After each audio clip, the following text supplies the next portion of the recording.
We have a unique nation, a republic, like no others. And so this must be unique. This will be our nation's capital.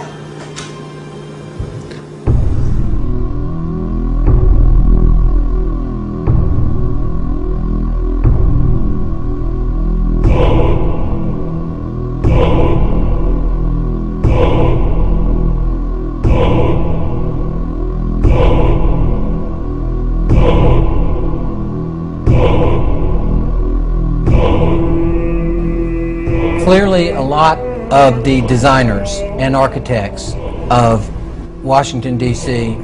were Masons, starting with George Washington himself, who was a guiding force. I do not believe that there are any secret plans or designs related to Freemasonry. Well, it was definitely designed according to Masonic principles. The streets are laid out that way. The buildings are laid out that way. Conspiracists are always looking under their bed for evidence that there is some vast conspiracy. And Masons may very well say that they really aren't influential as far as Washington, D.C. is concerned, and yet the cornerstone was laid by Masons. You see that the inverted five-pointed star, which is the goat of Mendes, built into the streets of Washington, D.C. No, there are no satanic plans in the street plans of Washington, D.C. There is a pentagram to the north of the White House. But the streets don't actually connect to form a pentagram. This is geometry. It happens. No one could have that happen accidentally. The anti-Masons want to show that there is some demonic conspiracy. It's Baal worship. That's what you're involved in. That is what Masonry is based upon, the power of the dragon. In a word, hogwash. When you want to talk about symbols and what they mean, you really have to look at who's authored these symbols. With symbols, there are always multiple levels. Symbols reveal and they conceal. And that's why they're used, and that's why they're so important. They reveal to those who have eyes to see and ears to hear. If I would have told you this 15 years ago, I might have gotten shot. When they're shooting at you, you know they're serious.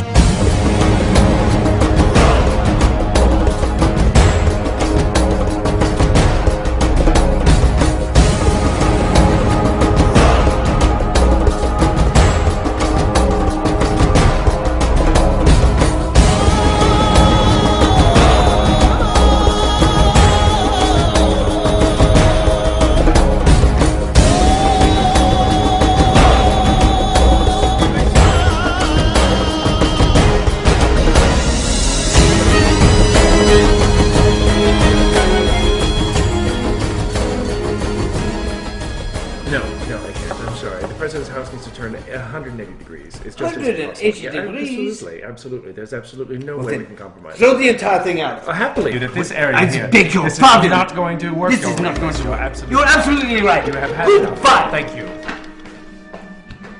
From its beginning, the design for Washington, D.C. has been a source of conflict and heated debate.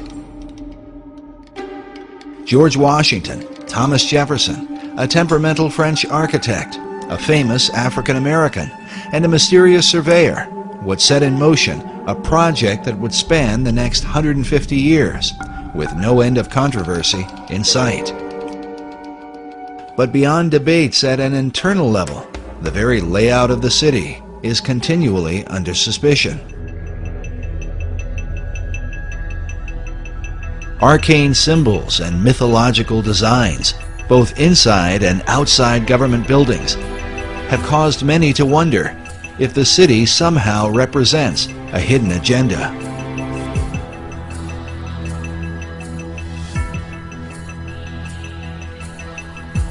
This becomes increasingly important as America's current place on the world stage ignites firestorms of controversy.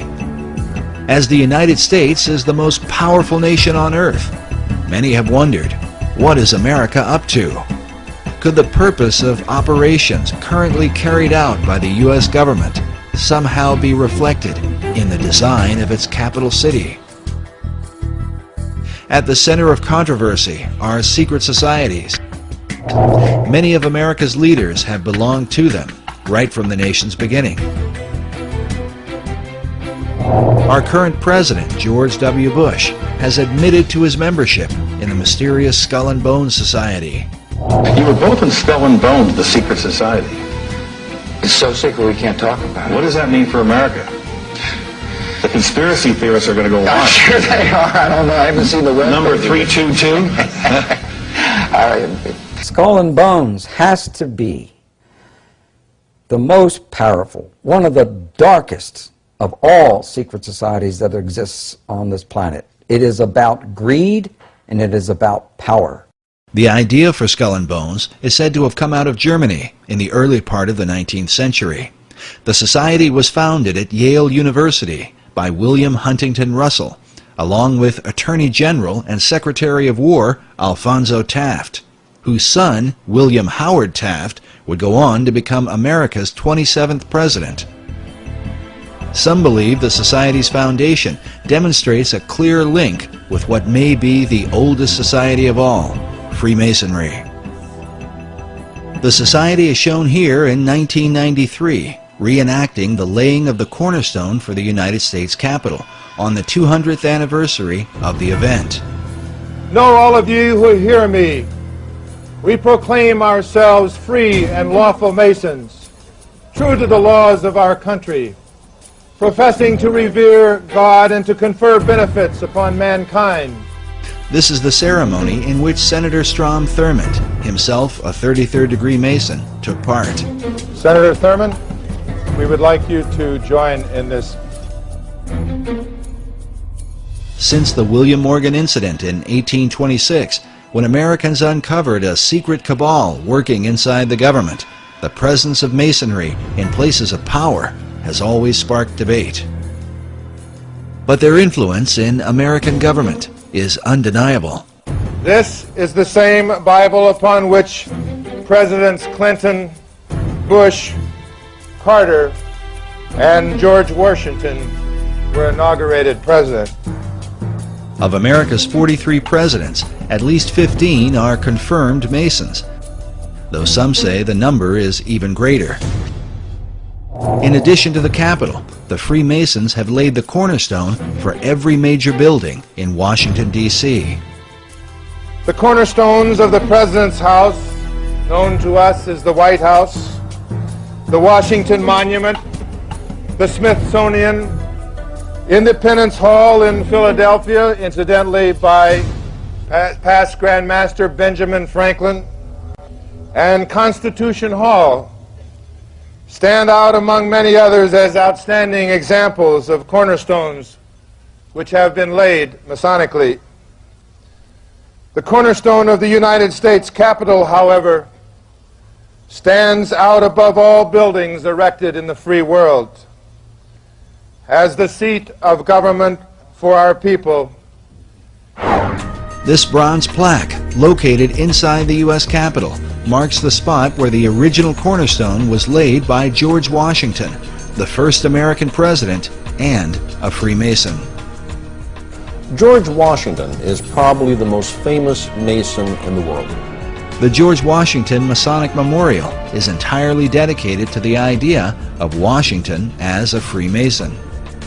Now, we do know that Washington participated in the laying of the cornerstone of the United States Capitol as a Masonic ceremony, and he wore his regalia as a Master Mason. And he laid the cornerstone and performed the ceremony of laying the cornerstone.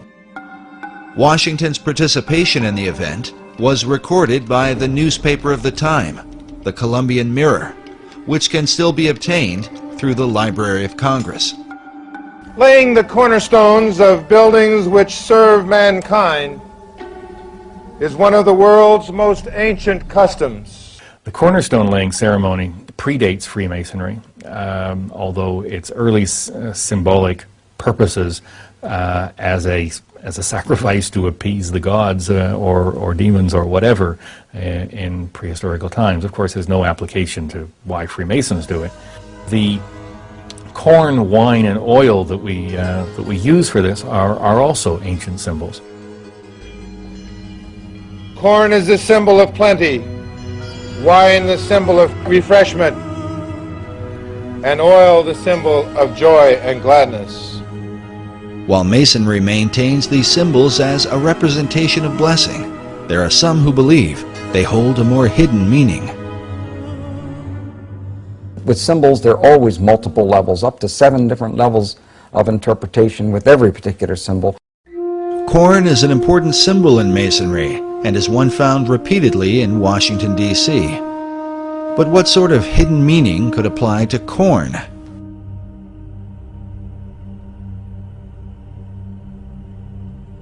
In Hebrew, the word for corn is Dagan, which became the name of a Babylonian god. Some believe the same god was adopted by the Phoenicians under the name Dagon. While Dagon was often worshipped as the fish god, he was also the god of corn. His son was known as Baal, who was often called the son of Dagan or the son of corn. Now, corn, of course, if we're talking about pre-New World times, would be any grain or wheat. To complicate matters further, in the Old Testament, we find the children of Israel offering corn and wine and oil to Yahweh, the God of the Bible. Yet at some point, God's anger was kindled against them for turning the sacrifice into idolatry. In the book of Hosea, God says of Israel, "She did not know that I gave her the corn and wine and oil, which they prepared for Baal." Notice again this Phoenician version of Baal, as a bearded man with strong features. Could Baal have been the model for the bearded male images that appear throughout Washington, D.C.?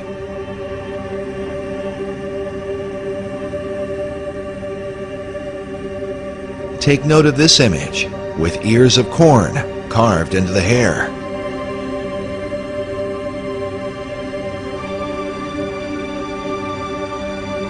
According to legend, Baal was once slain by the god of death and taken into the underworld. But at some point, he was resurrected, or as it is sometimes called, awakened. At Haynes Point in Washington, D.C. is found this mysterious statue of a bearded giant rising up out of the ground. Or perhaps out from his grave. The statue is called the Awakening.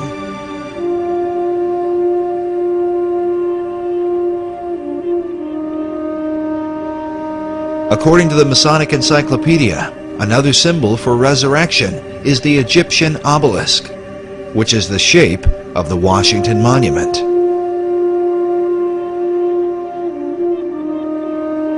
The word obelisk is sometimes translated Baal's shaft, or the shaft of Baal.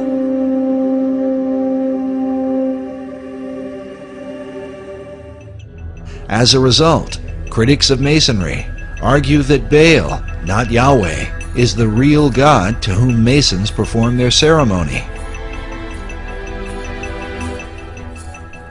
It's not until you get to the Royal Arch degree that all of a sudden you realize who God is, or what the name of God is. It's hidden for a long time.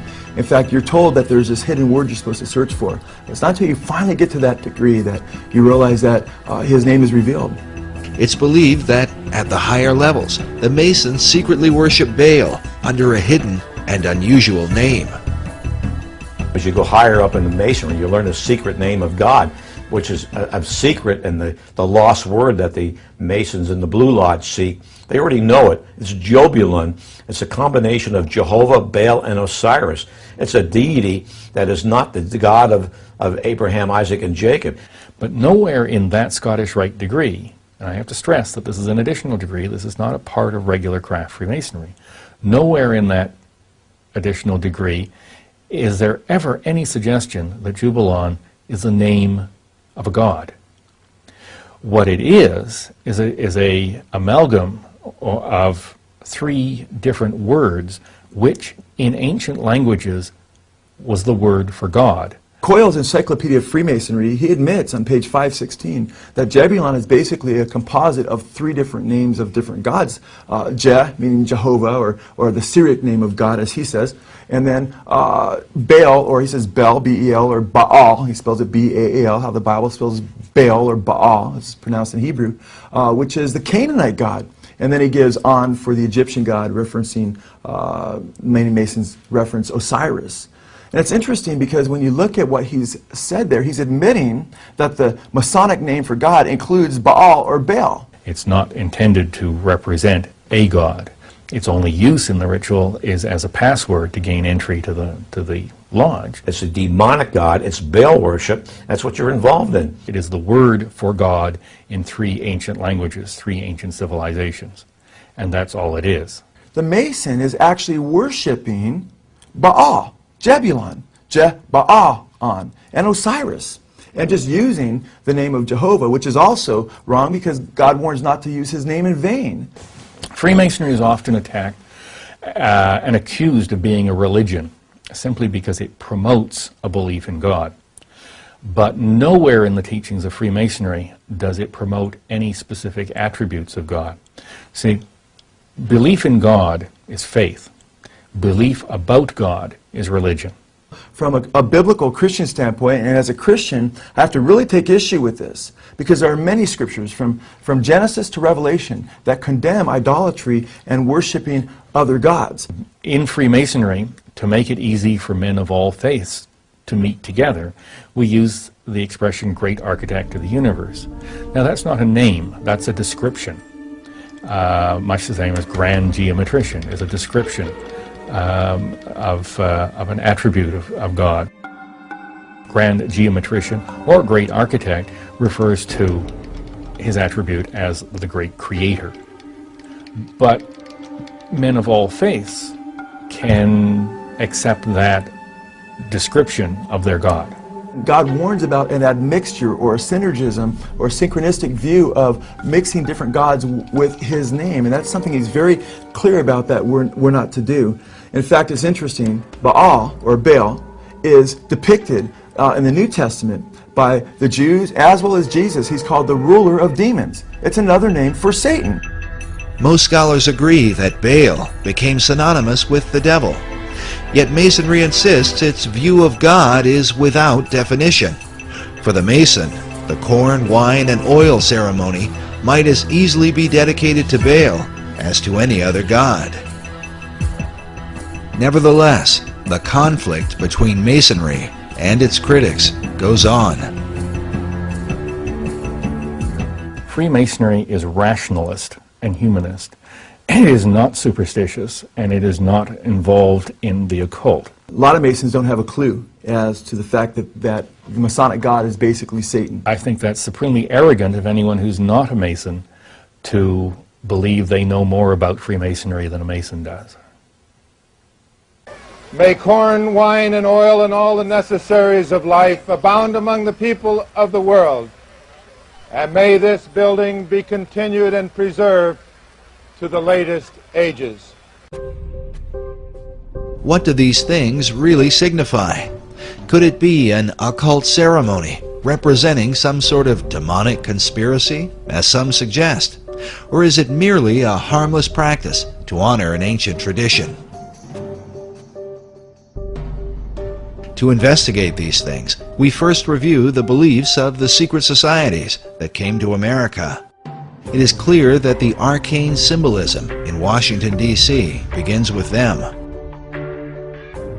When you want to talk about symbols and what they mean, you really have to look at who's authored these symbols, what was their intentions. Well, I think it's obvious that anybody who has the eyes to see can see that Washington, D.C., and indeed many other state capitals are festooned with occult symbols. Because these symbols come from the esoteric realm, it is important to define them according to the thinking of occult philosophers. Symbols reveal and they conceal, and that's why they're used and that's why they're so important. They reveal to those who have eyes to see and ears to hear, and they conceal from those who do not have the eyes to see or ears to hear. In the book, Masonic and Occult Symbols Illustrated, we find this quote from Masonic author Charles G. Berger, who says that symbols came to have two meanings, the esoteric and the exoteric. The esoteric meaning was the true or original meaning, understood only by a few and closely guarded by them. The exoteric meaning was the invented or modified explanation intended for the many. This practice dates back to ancient Egypt and is explained by Dr. Robert Hieronymus, a member of a secret society called Co-Masonry, and author of the book Founding Fathers, Secret Societies. As with all secret societies, you have levels, and if you're on the lower levels, you don't even know they're upper levels. They don't even tell you.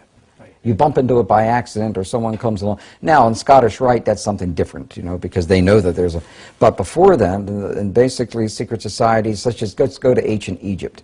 To the ancient Egyptians, the priest would tell the serfs, the guys that tilled the land, they would say, the sun is God, okay?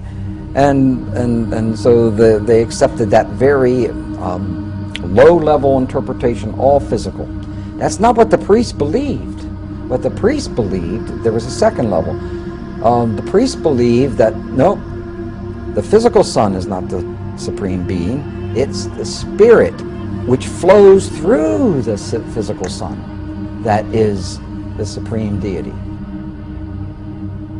However, there was another level, and the priests didn't even know it. It's those that were involved and elevated to if I would have told you this 15 years ago, I might have gotten shot. But this is now, I'm so glad now that this is easy to talk about. The third level, which is a higher level of understanding, said, nope, it's not, that's not the sun. The sun is not the supreme deity. Nope, yes, spiritual energies come through the sun. That's not what we're talking about. What we're talking about is the star Sirius. The dog star. The dog star, because the dog star was everything to the ancient Egyptians.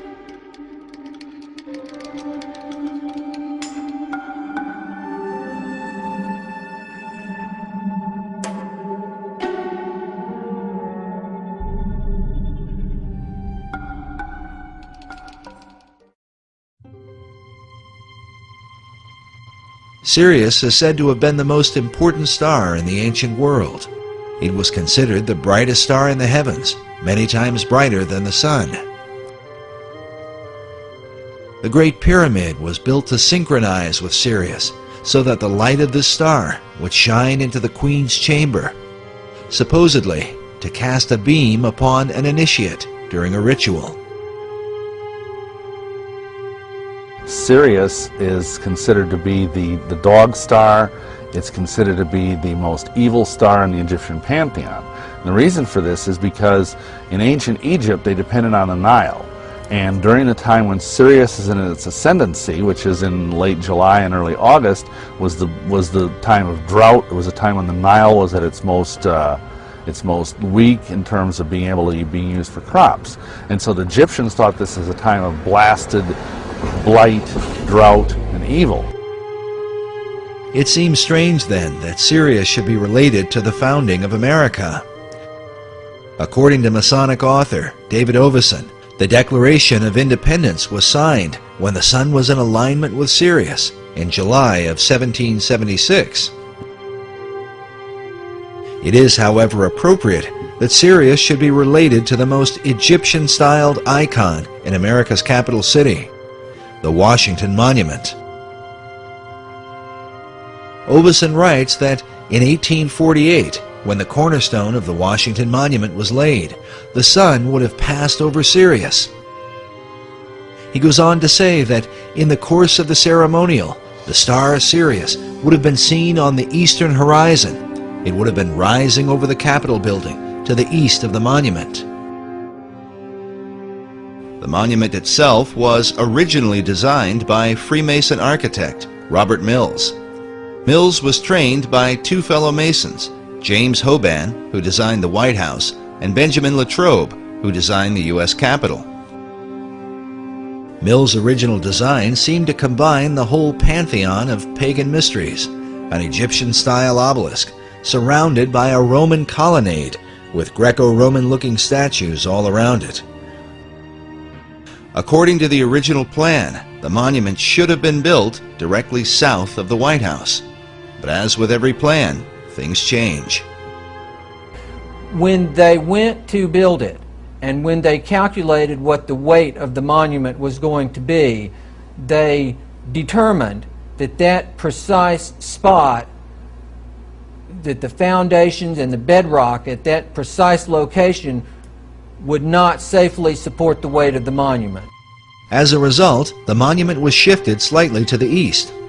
While it is not in a perfect alignment with the White House, it would end up in a perfect north-south alignment with the Masonic House of the Temple, which was built some years later. The construction for the Washington Monument began on July 4th, 1848, with the laying of the monument's cornerstone by Freemasonic President James K. Polk. The project itself would take over 30 years to complete, during which time funding for the project would be scarce, the American Civil War would take place, and many ideas about the monument would develop. When the aluminum capstone was finally set on December 6, 1884, the end result would be a much simpler and more Egyptian figure than was first envisioned. The shift in design was the influence of George Perkins Marsh, the man considered the father of the modern environmentalist movement. In 1876, Marsh was the U.S. minister to Italy. While there, he spent years studying the many obelisks which had been brought from Egypt. It was he who realized that the height of a traditional Egyptian obelisk was approximately 10 times the base, causing the plan for the Washington Monument to be reduced from 600 feet to 555 feet. As for the colonnade and statues planned by Mills, Marsh wrote, "Throw out all the gingerbread of the Mills design and keep only the obelisk." While a true obelisk is fashioned from a single block of stone, the Washington Monument is made up of many stones. The hope of the Washington Monument Society was that the structure would reflect the idea of, out of many, one.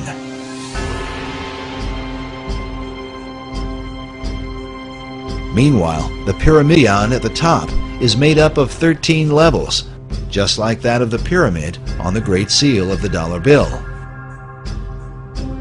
But mysteries abound with the monument, not the least of which is the presence of a 12-foot obelisk beneath a manhole just a few hundred feet away from the Washington Monument.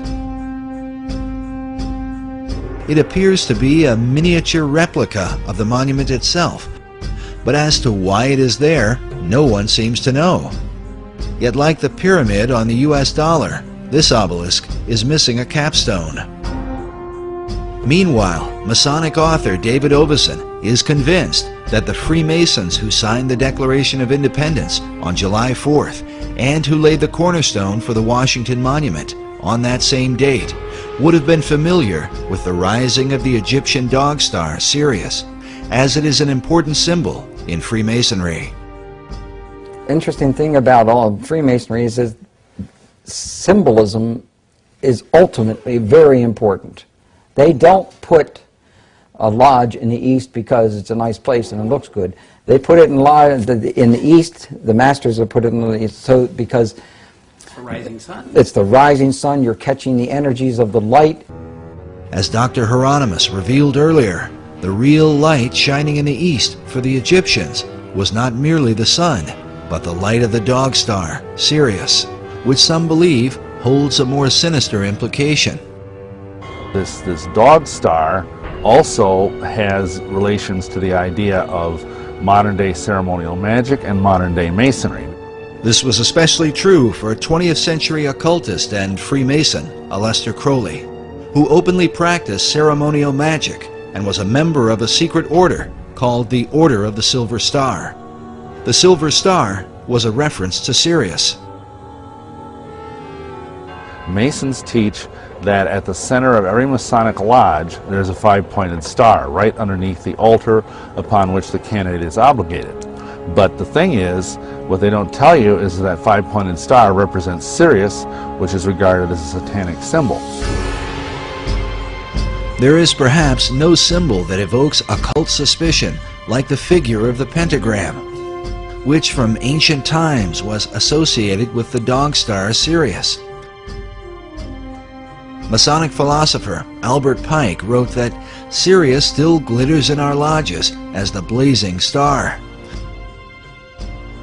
The blazing star is an ancient Gnostic term for Sirius, and as shown here, is symbolized in Freemasonry by the five-pointed star or pentagram. According to Pike, this symbol in Masonry dates back to the pentalpha of the Greek philosopher Pythagoras. The pentalpha gets its name for the 5 alphas or Greek letter A's which make up its composition. Typically in Freemasonry, you see the five-pointed star with the nose point down. Now, there's even a division in Masonry which considers this the evil side of Freemasonry as opposed to the non-evil side. For example, Freemasonic lodges in New York do not use the nose side down star. They turn it around so the nose is pointing up, and they consider that a good variety of Freemasonry. Here is an upright Masonic star, which is another type of the blazing star mentioned earlier. Some believe this representation of Sirius may be the origin of the 5-pointed stars which adorn the American flag, as well as the stars that adorn the Statue of Freedom on top of the U.S. Capitol. Incredibly, these same 5-pointed stars were carved by Freemasons into the ceiling of Rosslyn Chapel in Scotland more than 500 years ago. Because Sirius is said to arise in the east, it also became known as the Eastern Star.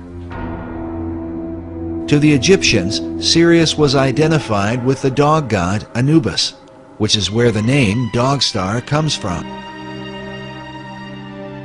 Anubis was said to have guarded the gates of death and was the protector of mysteries.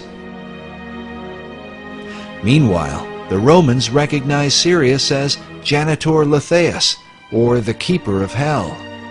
These dark associations may be the reason for the sometimes grim view of Sirius and the 5-pointed star that represents it.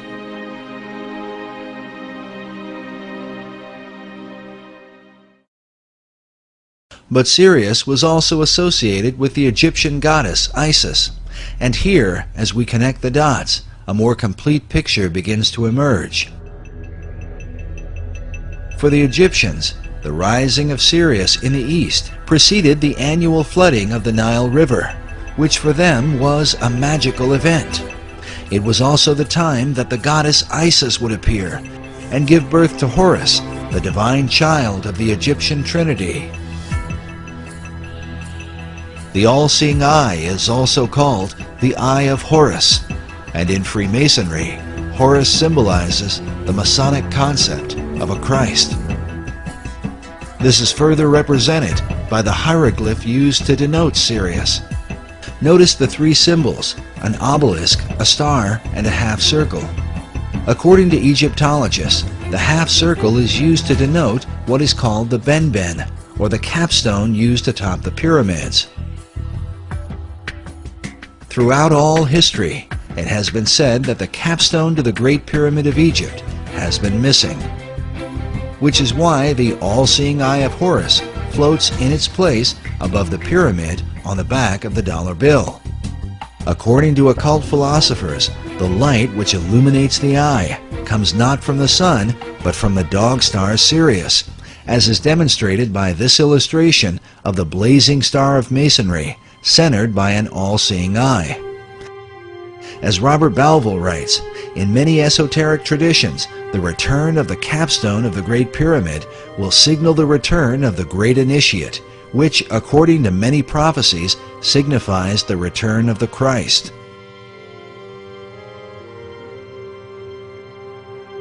Albert Pike describes the Masonic Trinity as expressed through Sirius and the symbols that are seen in most all Masonic halls. Notice this image with the sun on one side and the moon on the other, while the all-seeing eye sits in between with light blazing behind it. Pike writes that the sun and moon represent the 2 grand principles, the male and the female. Both shed their light upon their offspring, the blazing star, or Horus.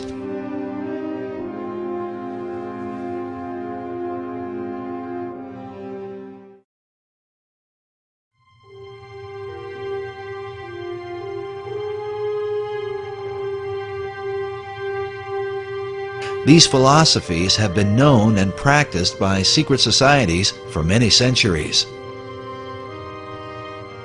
As the evidence will show, designing cities as a reflection of occult tradition was not a new concept to the Founding Fathers, among whom the influence of Freemasonry seems undeniable. In fact, the 110th Congress of the United States on January 5, 2007 passed House Resolution number 33 to honor the Freemasons for their contribution throughout America's history. The number 33 is well known as the honorary degree of Scottish Rite Masonry. The House resolution read in part that the Founding Fathers of this great nation and signers of the Constitution, most of whom were Freemasons. The Masons felt in the United States that they were forming a Masonic republic. The concept of a republic dates back to the Greek philosopher Plato. Plato's Republic. That's a utopian theme, and that whole thing runs through our philosophy and thinking among the humanists to this day. They still think they would like to introduce Plato's Republic. Think about it. Every socialist country that has gone socialist have always called themselves a republic for that very reason. It was Plato who likewise set down the earliest known record of ancient Atlantis. Centuries later, Sir Francis Bacon would set down the New Atlantis, a tale which some believe was meant to be a blueprint for the New World, one based upon the teachings of ancient philosophers. Bacon didn't invent this New Atlantis concept. He was merely the inheritor of it. He was probably the most articulate proponent of it ever in history, but it preceded him. Bacon believed that the American continent was in fact the site of ancient Atlantis, a concept held by teachers of esoteric wisdom even today. The New Atlantis really was just America anyway. The east coast of America, if you take a look at the maps by other clairvoyants who have studied Atlantis, indicates that the east coast of America was the west coast of Atlantis. This country, America, is the remnant of the ancient Atlantis, and so is very susceptible to much of the history of Atlantis, the energies of Atlantis, and some of the actions, for instance, the religion of Atlantis.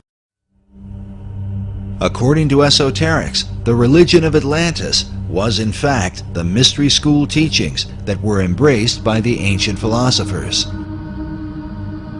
Yet it might be said that none have been as prolific on this subject as 20th century philosopher Manly P. Hall, who wrote such books as The Secret Destiny of America and America's Assignment with Destiny. It was Hall that many Freemasons are said to have called Masonry's greatest philosopher. In 1934, Hall founded the Philosophical Research Society in Los Angeles, California, an organization dedicated to exploring the wisdom of all the world's traditions. It began in 1934, and I think in this building, the library itself was finished in 1936. This is one of the leading wisdom libraries in all of North America, if not the most comprehensive itself. The Philosophical Research Library has been highly regarded by esoteric students from all over the world. It is composed of books and artifacts collected by Manly Hall throughout his lifetime.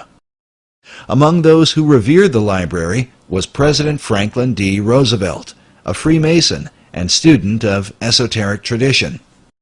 And Mr. Roosevelt himself, you know, back in 1942, after the Pearl Harbor invasion, sent some of his people here to microfiche the works in this library because he looked upon it as a national treasure.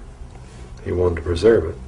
When Hall died in 1990, his role as president of the society was succeeded by Dr. Obadiah Harris. Manly Hall, who was a young Canadian philosopher, sage type, envisioned re-establishing what he called the little Alexandrian library, which was, as you know, destroyed. He was very fortunate in that as he was giving a talk, he was still in his early 20s, a baroness, oil baroness from Ventura, who owned most of the oil wells in Ventura County, told him that she was going to take care of him for the rest of his life, that no matter what he needed, let her know that she would see that he got it. And she wasn't really joking, because I've looked at the records, and back in the early 30s, when most of the country was in depression, I don't know if California was really in one, but most of the country was, she was giving him $50,000 and $100,000 at a time to go around and search out this wisdom literature in manuscript form and in book form. This proves interesting because much of Hall's highly financed research was dedicated to investigating the founding and purpose of America. Through his research, Hall became convinced that America had a secret destiny that was known by the arcane societies of the ancient world. Was it this information that compelled FDR to preserve Hall's literature? Like Hall, FDR also believed that America had a rendezvous with destiny. Hall's connections to the White House and FDR are mysterious, but do not end with the library. Hall was also involved with a mysterious Russian mystic named Nicholas Roerich. Roerich was a Rosicrucian and member of the Theosophical Society. He was said to be a kind of spiritual mentor to Henry Wallace, a 32nd degree Mason who would become FDR's vice president. It was Roerich's influence that inspired Wallace and ultimately FDR to place the Great Seal of the United States on the back of the dollar bill, with the words Novus Ordo Seclorum, the new order of the ages. Dr. Harris, can you tell us about this statue here? Oh well, this would be a very favorite thing to Manning Hall. This is Nicholas Roerich. Today, a statuette of Nicholas Roerich can be found at the PRS Library. Well, actually, he lived even in the 20th century up until... What impact could the beliefs of men like Roerich and Manly P. Hall have had on the highest levels of America's government? They jumped a few decades from the New Deal, because the Novus Ordo Seclorum can be translated to the New Deal in English as easily and readily as to the New Order or the New World Order.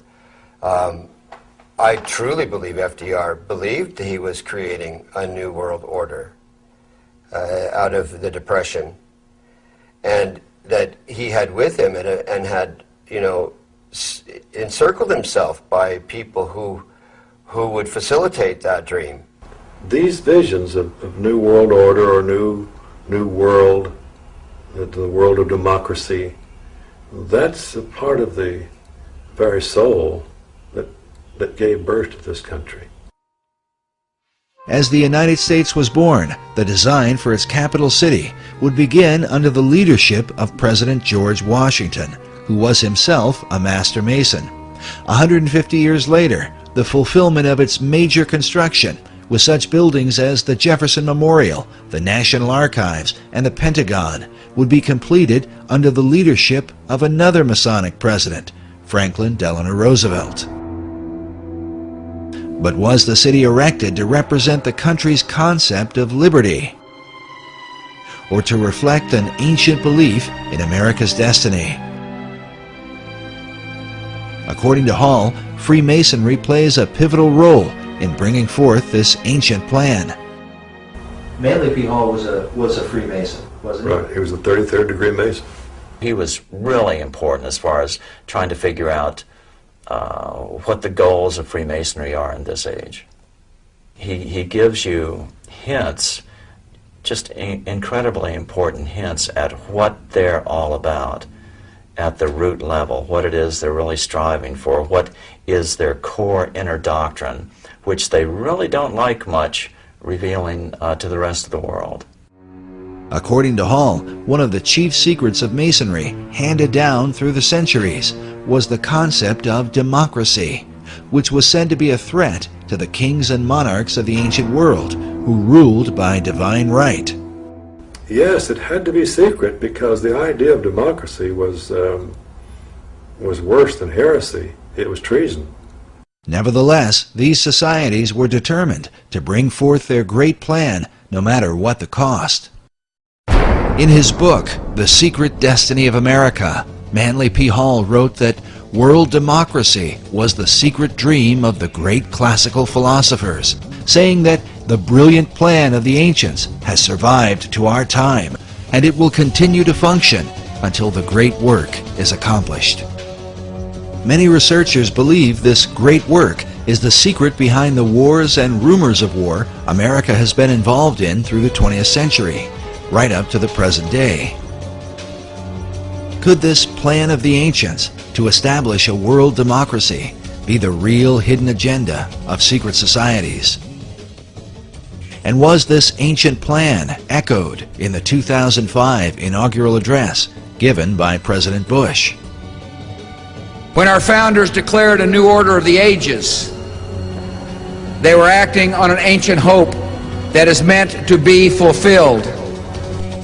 The occult is working at the highest levels of our society, using the military and financial power of the United States to bring about this one world state. And the President has spoken openly about it, how the purpose of the United States is to bring democracy to the nations of the world. Where did this become the function of our nation, to bring democracy to the world? You only need to read the writings of Manly P. Hall, where he tells you that for 3,000 years, secret societies have been working to bring democracy to the world. You read President Bush's speech, before the Association on Democracy, the National Association on Democracy. He tells you for 2,500 years, people have been working to bring democracy to the world. Yet the ancient philosophers recognized that a true democracy could only be achieved by a society of perfected men. The perfected men would be comfortable in a true democracy. And probably a true democracy cannot emerge until there is enough of such human beings in the world that can take over the government of man. It will be that kind of leadership. It'll be like Plato's vision of the philosopher king, the man who has wisdom and the man who has power. Democracy has the occult promise of a fair world to live in.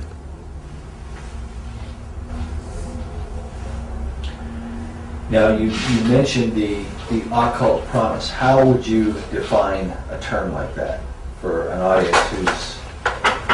Well, probably define that term by saying that promise Can you explain the word occult? Well, it's obscure. It's hidden, not visible to the normal eye. So an occult promise is something that is inherent, but only visible to those who have that inner vision. So a fair world is a kind of occult promise at the heart of democracy.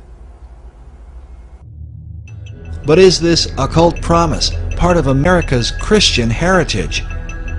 And if not, could this account for why the many symbols that adorn America's capital city come not from the Bible, but from the ancient mystery religion?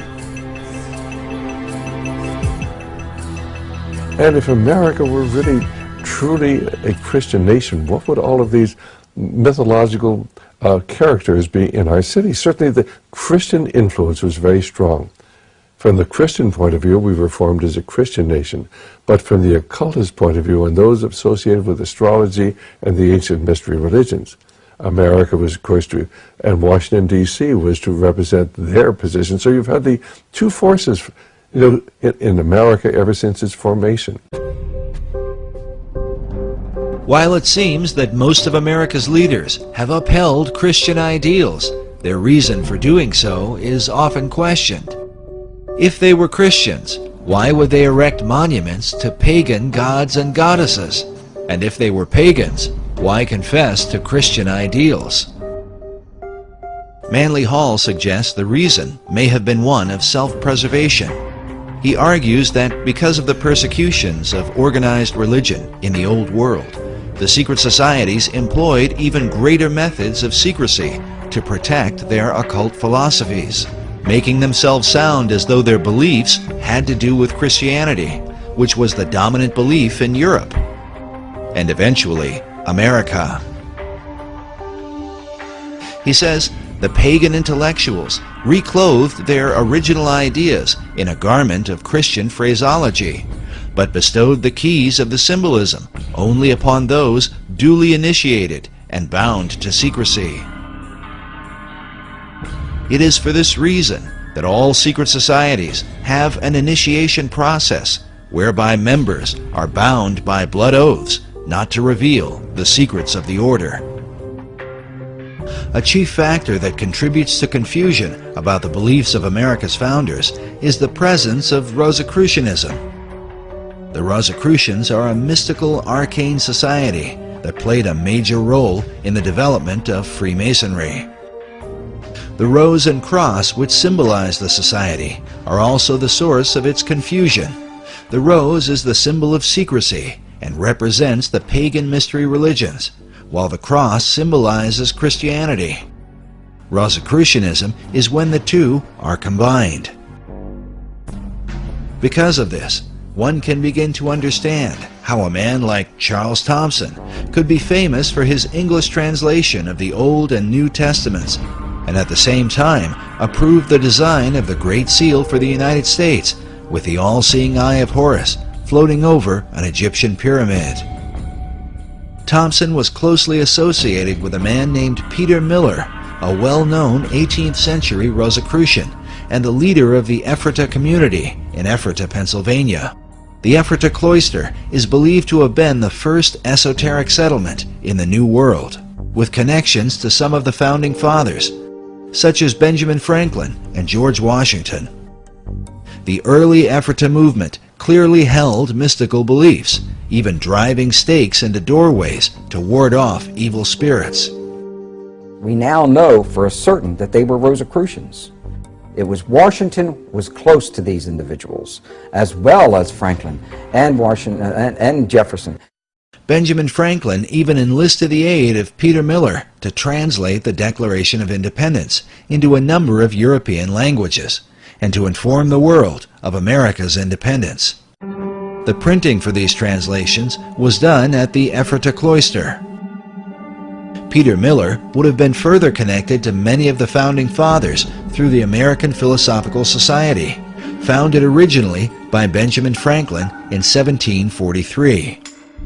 The Society's members included such prominent figures as Thomas Paine, Alexander Hamilton, Thomas Jefferson, the Marquis de Lafayette, George Washington, Charles Thomson, and of course, Peter Miller. Later members would also include such names as Charles Darwin and Thomas Edison. Franklin Society is thought to be directly related to the earlier concepts set forth by Sir Francis Bacon. According to Michael Howard in his book, The Occult Conspiracy, Franklin's American Philosophical Society was operated in the same tradition as the Royal Society in England, which was based on Sir Francis Bacon's Rosicrucian concept of the Invisible College. In the history of the Royal Society, they refer to the beginnings of the Royal Society came from a group of people who called themselves the Invisible College. The Royal Society was brought in after Bacon's day. In fact, Bacon had been dead, I think, about 50 or 60 years, and the Royal Society was then brought in. How it happened, I believe, was Well, in fact, it's documented so solidly that you can buy, there's a book written by Thomas Sprat, who was the first president of the Royal Society. So this goes back to the early 1700s, and he wrote a history on it. And he acknowledged there that Francis Bacon was the originator of the idea. The purpose of the Royal Society of London was to further Bacon's advancement of learning through scientific investigation. It is without question, however, that some of their work led to the metaphysical and the occult. And then we find that the Rosicrucians called themselves the Invisible Brotherhood, and the College of Rosicrucians was therefore, or was called by them, the Invisible College. A Rosicrucian influence can be clearly seen in some of America's symbols. For example, this image of a pelican feeding her young appears in Manly Hall's Secret Teachings of All Ages and is very common to Rosicrucianism and Freemasonry. Now notice the Great Seal for the state of Louisiana. This particular replica is found inside the inner corridors of the U.S. Capitol. The Temple Church in London is a well-known Knight Templar church. Here we can see that the Golden Rosy Cross can be traced back to the mysterious knights. Now, notice the art surrounding the shrine. How a series of squares are shown with red and golden roses in the midst. The shrine opposite has a variation of the same design. Now consider this same pattern as it appears throughout the interior of the state capitol.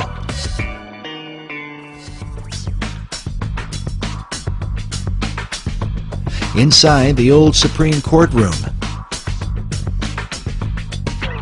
and in various forms throughout the Library of Congress.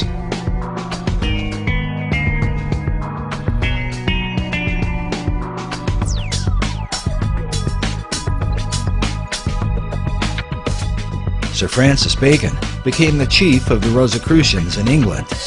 His famous saying, "Knowledge is power," is found written inside the Library of Congress, while a statue of Bacon can be seen on the upper level. Elsewhere in the main library is a Baconian passage from his collection of essays. It reads, "The inquiry, knowledge, and belief of truth is the sovereign good of human nature." This saying is found over a statue representing philosophy. Could this be an indication that Baconian philosophy governs the New World concept? Bacon took his inspiration from the goddess Pallas Athena, known for her helmet of invisibility. Pallas Athena images also turn up throughout Washington, D.C.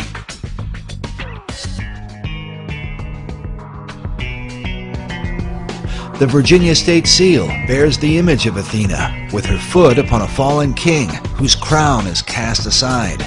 The word Sic Semper Tyrannis, thus always to tyrants, written beneath. To the Romans, Athena was called Minerva. This painting of Minerva can be found in the Great Hall of the Library of Congress. At 15.5 feet high, it is the most imposing image in the room. Notice she holds a spear that comes like a ray of light from the sun, with a traditional helmet of Athena at her feet. This particular work was done by 19th century artist Elihu Vedder. Vedder was known as a symbolist painter whose style was part of a movement that can be traced to France during the 19th century and an art house called the Salon de la Rose Croix.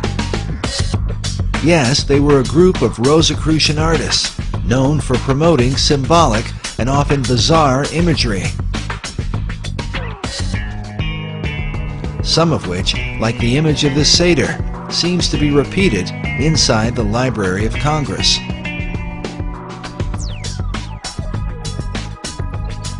It's not clear if Vedder himself was a Rosicrucian, but one of his chief influences certainly was. William Butler Yeats was a prominent member of the Golden Dawn, a Rosicrucian secret society. Yeats, along with Irish mystic William Blake, are said to be two of Vedder's leading inspirations. Vedder's own occult themes are filled with haunting, esoteric imagery, like this work, which is called The Cup of Death. In addition to Minerva, Vedder was commissioned to do a series of paintings illustrating government, which can be found at the east end of the Great Hall in the Library of Congress. Now let's look again at this image from the Salon de la Rose-Croix. It pictures Leonardo da Vinci on the right, dressed like Joseph of Arimathea, whom occultists believe was the original cupbearer for the Holy Grail. Beside him is Dante Alighieri, dressed as a Knight Templar. By now, most people are familiar with Da Vinci's arcane background thanks to Dan Brown's Da Vinci Code. Most are also familiar with Dante's Inferno, representing the many circles of hell. But according to Michael Howard, Dante was no ordinary writer. He was in fact a Rosicrucian Grand Master who wove Rosicrucian philosophies into his writings. Masonic philosopher Albert Pike wrote that it was Dante who first publicly expounded the symbol of the Rose Cross. Something partly seen in William Blake's sketch of Dante's Paradise, with a cross in the center. But now look at this drawing done by famed artist Gustave Doré. The title of Doré's illustration is, quote, "The Saintly Throng in the Form of a Rose." This statue of Dante, holding a copy of his Divine Comedy, is found in Meridian Hill Park in Washington, D.C. This is the same park that is said to have marked the sacred 77th meridian upon which Washington, D.C. was built.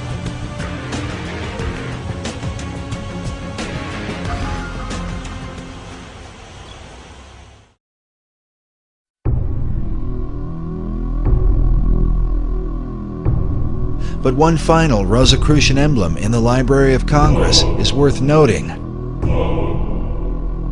High up in the ceiling, in between two faunish-looking figures with serpents for legs, is what appears to be a traditional crucifixion. But behind the Christ-like figure on the cross is a black, double-headed phoenix.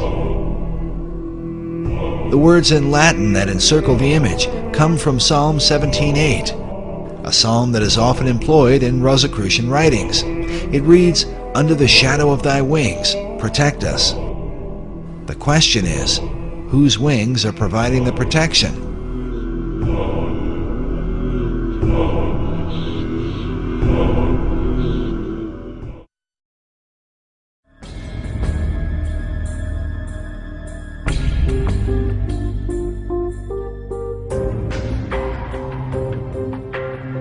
The Rosicrucians, like the Freemasons, follow a particular philosophy known as Hermeticism, which is directly related to how and why Washington, D.C. was built.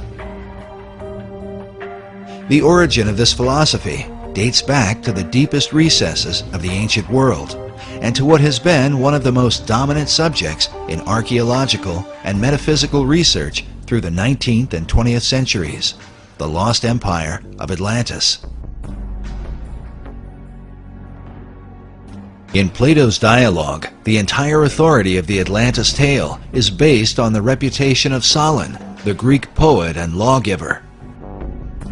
Plato cited Solon as his source of information concerning the Atlantis story. And Solon said that he got his information about the Atlantis story from the priesthood of ancient Egypt during his time there, which was extensive. He is featured prominently in the Hall of the Lawgivers in the Capitol building, and he is also featured prominently on the pediment on the back of the Supreme Court building. The pediment above the east entrance of the Supreme Court building features Moses holding the 2 tablets of the 10 Commandments. To his right is Confucius, the ancient Chinese philosopher, while on his left is the Athenian lawgiver, Solon. Solon, was one of those 7 wise men of Greece. Seemed to be very realistic about what he knew, which we knew where he got what he knew entirely, but he passed it on to Plato. So in the old Atlantis that was in legend, at least, although it seems like that Solon and Plato really believed it existed. Atlantis is significant to understanding the secret societies, as it is said that all the mysteries believed by them have their beginning in this ancient empire. Well, it's this concept that there is ancient, mysterious, magical knowledge, which we initiates only can provide to you, and goes back to the time of Atlantis. All knowledge, the power to heal, the power to destroy, godlike powers hidden within secret societies. The ancient mystery religion is said to have been carried in secret to preserve the teachings through the Dark Ages. It's believed the mysteries were adopted by the Knights Templar, who brought them back to Europe when they returned from the Crusades. Templars came over to the Holy Land, and this is where the Templars got a lot of their kind of outre heretical ideas that later on got them in a lot of trouble. In England, the mysteries were adopted by men like Dr. John Dee, and later by Sir Francis Bacon. When Bacon sent his secret societies to the New World, the mysteries came with them. In short, the ancient mysteries represent the pagan beliefs of Rome, Greece, Babylon, and Egypt. And before that, it said to Enoch, who was the great initiate and king of Atlantis, and it said all the teachings come from Enoch. Enoch is mentioned in the book of Genesis, where it says that Enoch walked with God, and he was not, for God took him. The biblical Enoch was then adopted by the ancient occult philosophers, who transformed him into a synthesis of various pagan gods and wise men. According to Masonic historians, Enoch was later known as Hermes to the Greeks and Mercury to the Romans. Among the Egyptians, he was called Thoth, and the Book of Thoth is said to be a collection of his wisdom. Enough cannot be said about the esoteric version of Enoch. When Dr. John Dee made contact with angelic beings, they supposedly communicated a system of magic to him based on the Book of Enoch. Today, this system is widely practiced and is known as Enochian magic. Yet it is Enoch's identity as Hermes that seems most prevalent in the mysteries. And hence the term Hermetic. And supposedly there was this great, awesome teacher of occult lore who was known as Hermes Trismegistus, which means thrice greatest Hermes. And he produced this book that's called the Divine Poimander. And this is kind of like, if you will, a Bible of ancient occult lore. It was Hermes who was said to be the first to discover the zodiac and invented the art of communicating knowledge to the world. More importantly, Hermes taught men the craft of building cities. In the Divine Poimander is revealed the Hermetic maxim, as above, so below, as pictured by this tarot card of a magician with one hand up and the other hand down. As above, so below, but after a different manner. And what that means is that in esoteric thought, in everything that is above is reflected down below. So for example, a human being is a certain shape and form, but the universe itself is a giant version of the human body. And that everything that is down here has a supernal, macrocosmic, if you will, origin. And that's one of the essential concepts in the occult. As above, so below is repeatedly symbolized in esoteric art and a variety of symbols. the most basic of which is a triangle pointing upward or above. This is accompanied by a second triangle pointing downward below. When combined, they form a hexagram, commonly recognized as the Star of David, one of the most dominant symbols in the occult. Removing the base of the triangles, one can see the outline for the square and compass of Freemasonry.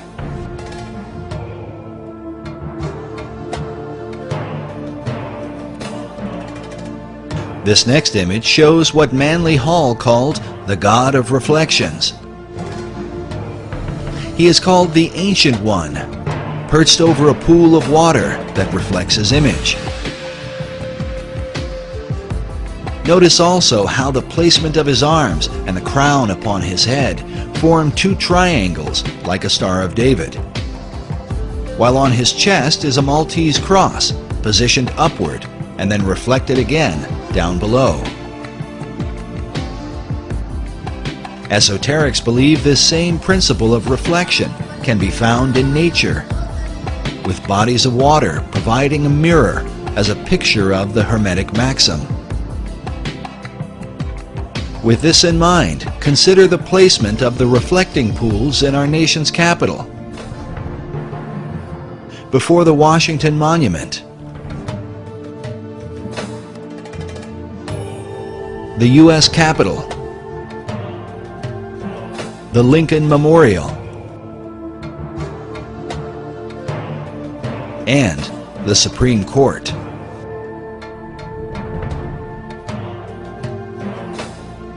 As above, so below is the philosophy that guided ancient cultures into building their cities and sacred monuments in alignment with the stars.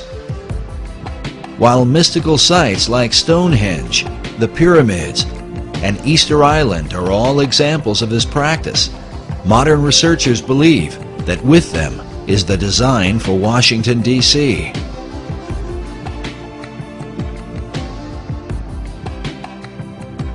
As above, so below. All those individuals that were involved in any type of architecture to the ancients, that philosophy, that dictum, especially in Freemasonry, was as above, so below. What you have in the heavens should reflect at a certain period of time that which is on the earth. So Washington, D.C., in my opinion, has some very strong, powerful spiritual energies because of the lining up of these buildings to various stars.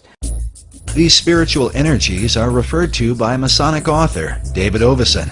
He writes that in the years following the American Revolution, the Masonic fraternities held ceremonial layings for government buildings.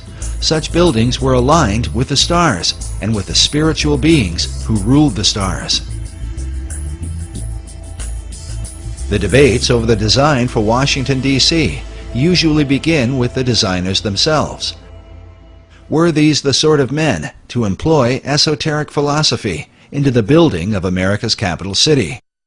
There's a distinction we have to make between the street plan of Washington, D.C. and the architecture that adorns it. We know the names of the four major people that laid out the street plan and the variations that happen in those street plans. And then there are any number of architects that worked on the various buildings that went up over the years. Nevertheless, at every major level, the influence of Freemasonry is said to have played a pivotal role. So much so that many researchers claim to see a Masonic square and compass in the street design itself. Clearly, a lot of the designers and architects of Washington, D.C. were Masons, starting with George Washington himself, who was a high-ranking Mason and who was a leading force and a guiding force for both the location of the city and the layout of the city. Washington's authority as the father of a new nation would set the course for America's capital city, beginning with its designer.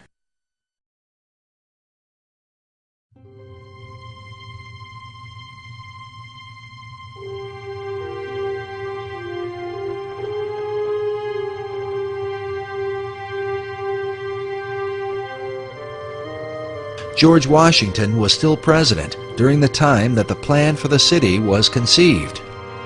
Washington had commissioned Major Pierre Charles L'Enfant to work out the initial street design.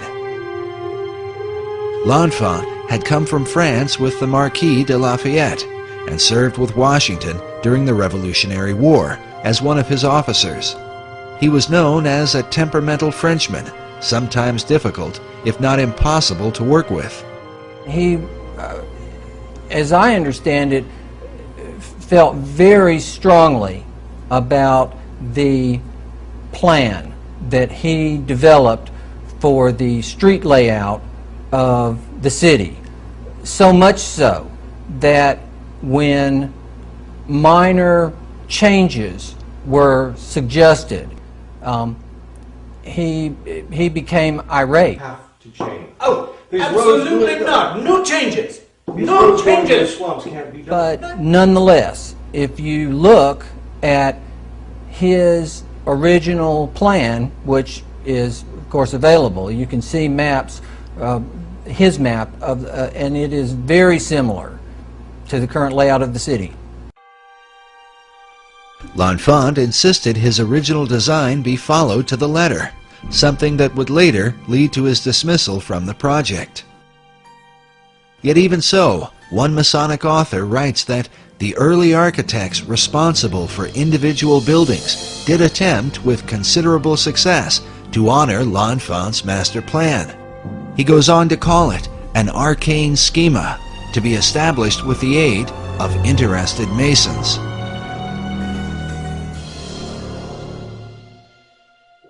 Yet in the planning stages, L'Enfant was particularly at odds with Thomas Jefferson. These guys had a terrible, they just did not get along. Jefferson, of course, was a very important part of the designing of Washington, D.C. Jefferson himself, along with Benjamin Franklin, was said to be deeply involved in astronomy. Jefferson spent 5 years as the American ambassador to France. When he returned, he brought with him the influence of European architecture. Along with Washington, Jefferson, and L'Enfant was Andrew Ellicott, the surveyor for the city, and Benjamin Banneker, his assistant. Banneker has been called the man who loved the stars. He was a freeborn African American who published a famous almanac on astronomy. His influence on the design of Washington, D.C. has been greatly disputed. Some believe that when Pierre L'Enfant was fired from the project, he took his designs with him. Good day, sir. L'Enfant. And that Benjamin Banneker was able to recreate the plan from his photographic memory later on.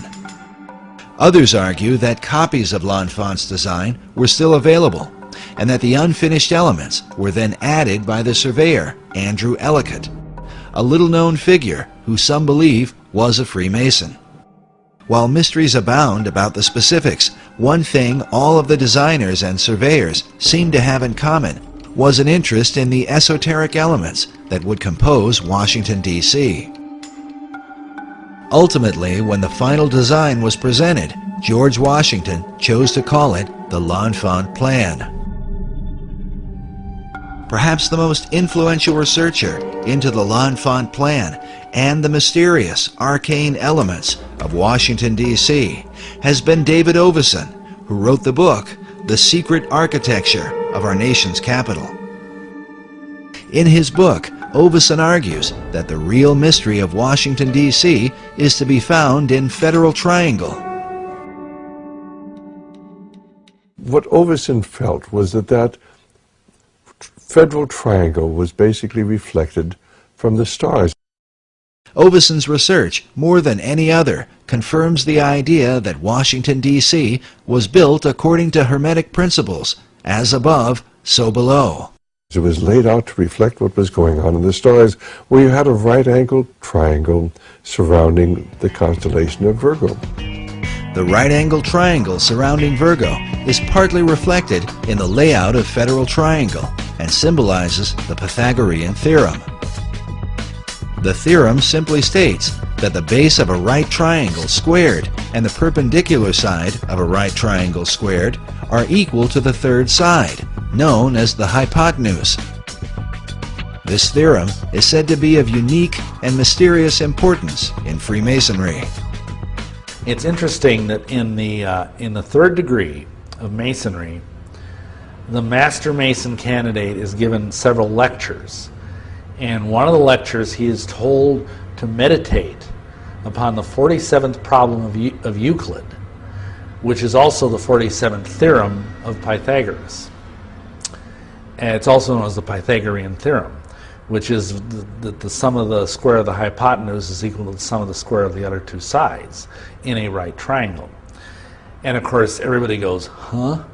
You know, what's that got to do with anything? But it sounds really impressive. And of course it's never explained. You have to go and look it up. You have to take the initiative and go into a Masonic library or a Scottish Rite library. Fortunately, there was a huge one in Milwaukee where I lived. And then you learn what they're being told.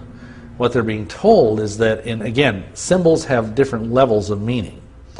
And, for example, the upright part of a right triangle symbolizes Baal. The horizontal part of the right triangle symbolizes the female, who is, of course, prostrate and passive. And the hypotenuse, which connects the two, that symbolizes the divine child that Baal and the goddess create. Baal and Astarte, Isis and Osiris, pick the name, they're all the same thing. They're trying to evoke the trinity, the pagan trinity of Baal, or Osiris, and Isis, and Horus.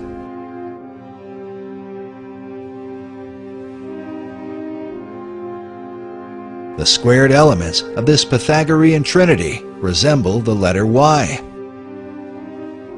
In his book, David Oveson suggests that Washington, D.C. was intentionally placed at the split of the Potomac and Eastern rivers to symbolize this Pythagorean Y.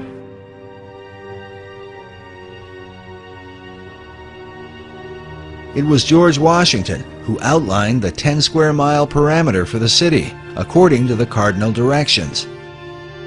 But Oveson's principal theory is that in L'Enfant's original plan, the White House, Washington Monument, and Capitol Building were designed in a right triangle, according to a star pattern above, where 3 stars surround the constellation Virgo, forming a stellar triangle. According to Oveson, the Federal Triangle actually exists within this greater triangle, but with the same purpose. This Hermetic symbolism, above and below, is intended to draw upon the spiritual energies associated with Virgo. But for what purpose?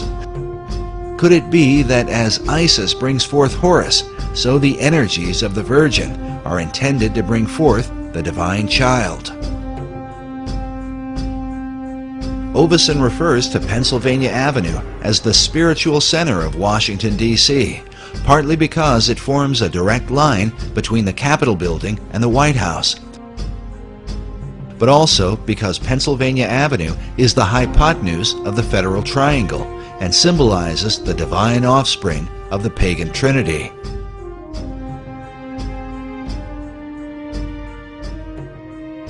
The divine child is supposed to be the, for lack of a better word, the New Age Messiah. He's supposed to be the product of the coming together of the cosmic feminine forces and the cosmic masculine forces to produce a synergy.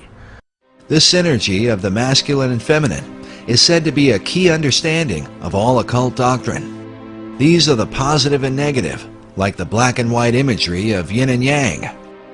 Sir Francis Bacon held to these ideas through the gods Apollo and Athena. Bacon took his mystical views from the teachings of Kabbalah. You know, in Kabbalah, it's taught that a man and a woman is a complete vessel, and that's the only way for the holy light to be held entirely. This concept of completion is further defined by the esoteric concept of alchemy. In Arabic, the term for chemistry is alchemia. In the European languages, that becomes alchemy. but it's an Arabic term that simply means the chemistry. The chemia, chemistry. Alchemy is like divine chemistry. We use that as a term. It's about transformation. It's about transformation of the lower self to the higher self. Some use the symbolic expression of lead to gold. This divine chemistry is sometimes called the chemical marriage or wedding. In the 17th century, the Rosicrucian order put forth a document called the Chemical Wedding of Christian Rosenkreuz. A Rosicrucian website explains the purpose of the tale, saying that alchemy is based on the view that man, as a result of the loss of his original Adamic state, is divided within himself. He regains his integral nature only when the two powers are again reconciled with one another. And so, just as there was an Adam and Eve, there's a husband and a wife, there's a man and a woman, because it's two different qualities, positive and negative, and together they make the whole.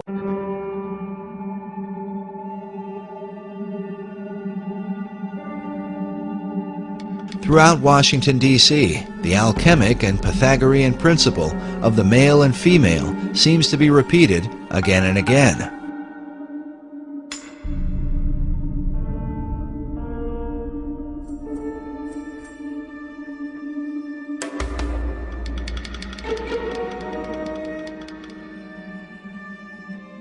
Notice here the James Buchanan Monument, with a male figure to one side and a female to the other, while President Buchanan, who also happened to be a Freemason, is placed in between them, where the perfected man would be.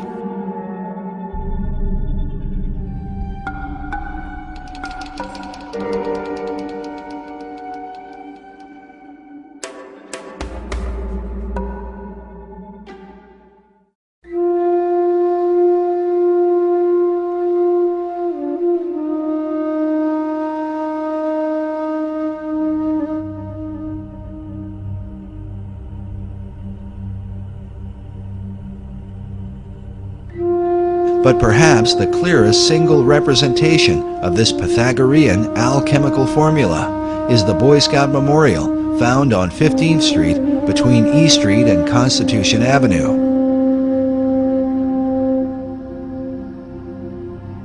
The Boy Scouts of America were founded by a Freemason named Daniel Carter Beard. And so it seems only fitting that the Boy Scout Memorial would be a kind of American Trinity, where the Boy Scout himself stands in the place of the divine offspring.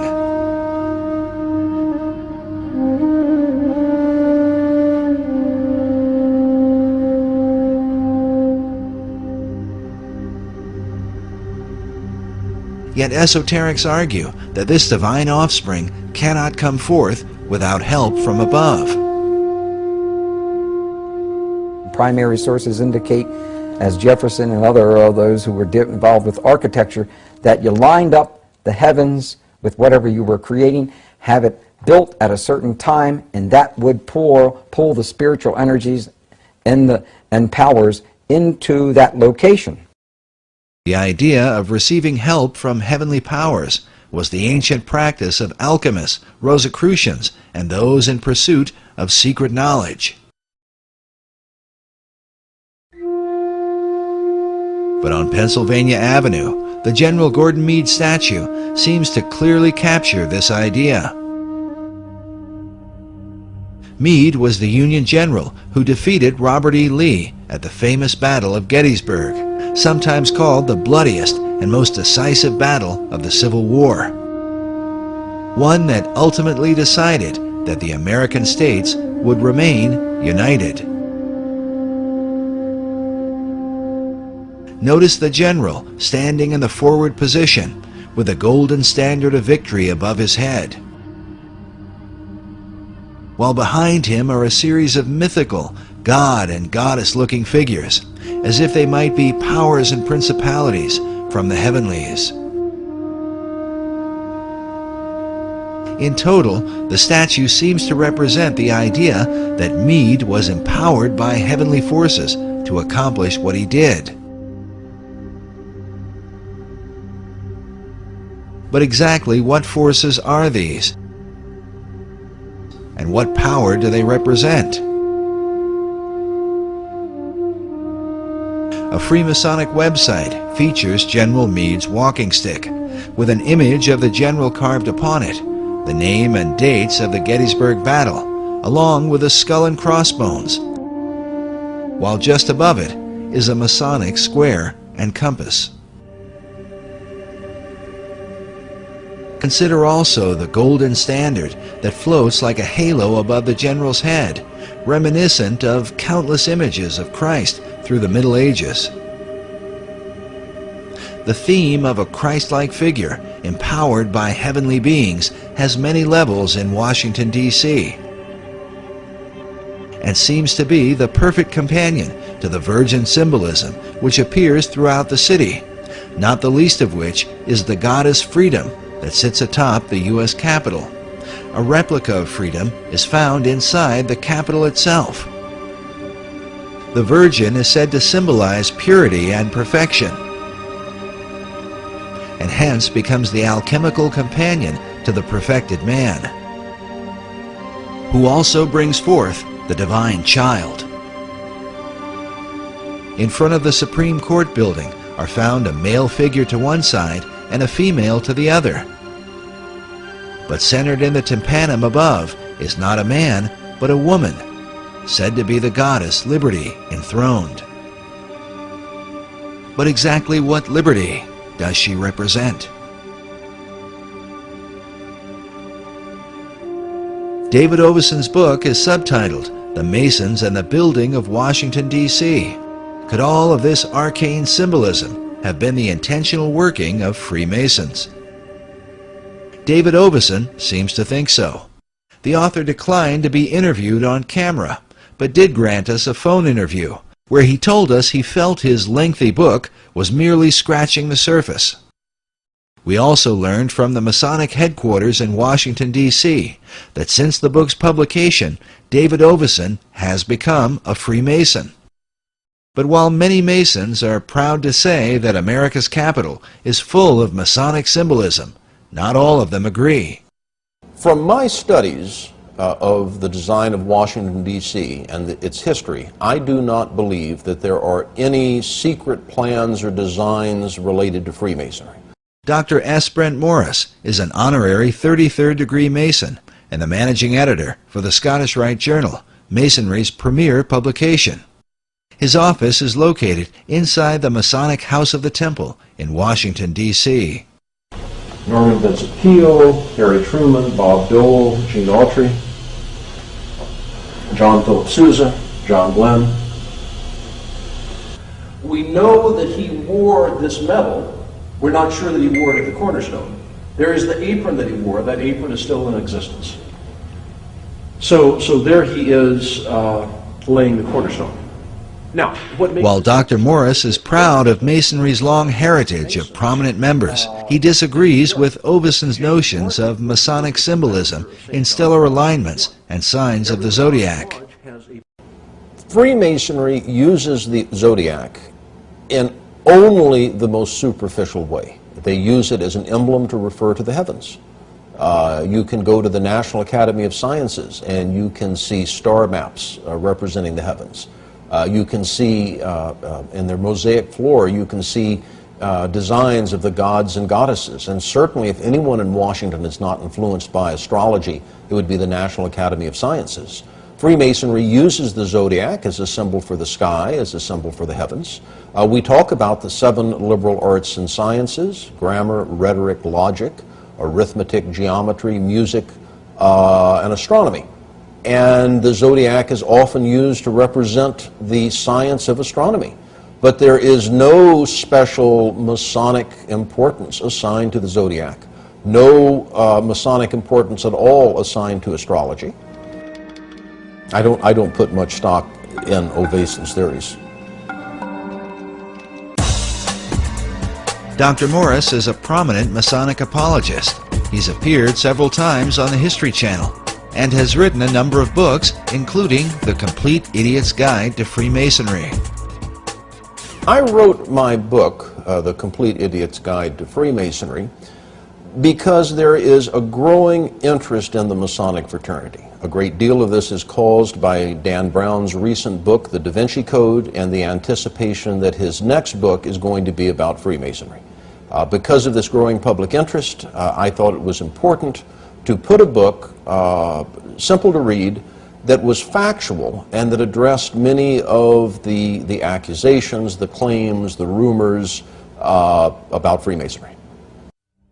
Dr. Morris has even lectured at Canonbury Tower in London, the former home of Sir Francis Bacon, who is considered the first Grand Master of modern Masonry. Morris is highly respected by his brother Masons for his diligent defense of the craft. There are many theories out there about the influence of Freemasons on the United States. You can find websites that claim that all the signers of the Declaration, or 50 of the signers of the Declaration, were Masons, and that all or most of the signers of the Constitutions were Masons, and that the Great Seal of the United States is a secret Masonic emblem, and that the street plan of Washington, D.C. has Masonic emblems. And there are two groups of people that promote these ideas. The first group of people are the anti-Masons, the people that hate the Masons, that want to show that there is some evil, powerful, possibly demonic conspiracy that is guiding the United States. And the other group of people are the overeager Freemasons that want to promote the theory. Yet those who oppose Masonry are careful to point out that some of the overeager Freemasons have been among the most powerful men in America's history. Ed Decker is one of the leading Masonic critics and author of the book, The Dark Side of Freemasonry. Decker warns people about what he feels are the dangers of Masonry. My background in Masonry comes from my family. We've been Masonic family for as long as I can go back to. I've traced it back to over 200 years of Masonic involvement, every male member of my family, as well as the women and the kids. And, you know, it went down from my grandfather, my great-grandfather, my great-great-grandfather, to my dad. Decker even claims to have been threatened by Masons when exposing their secrets in the past. I've been shot at, beat up, accosted, spit on, you name it. But when they're shooting at you, you know they're serious. My life has been threatened, been shot at a number of times. Praise God, I'm alive from that too. Decker believes that Freemasons use clever tactics and word games to cover up their influence in America's history and to hide the truth about their secret rituals. I was on a radio show in California one time years back, and I was talking about the 30th degree of the Scottish Rite, where they drink wine out of a human skull, the top of a human skull, and they talk about that the bread you eat in this Masonic communion is the actual bodies of Zoroaster and Confucius and Jesus and all the great teachers and Buddha and so forth, and that the blood you drink is the actual blood of the combination of all these great leaders and great teachers of mankind and the great Masons. It's a form of Masonic transubstantiation, and I was talking about this as when you go to a ritual and they have you drinking wine out of a skull, you got a problem. And I got a phone call that came in, and the caller said, "I'm a Mason.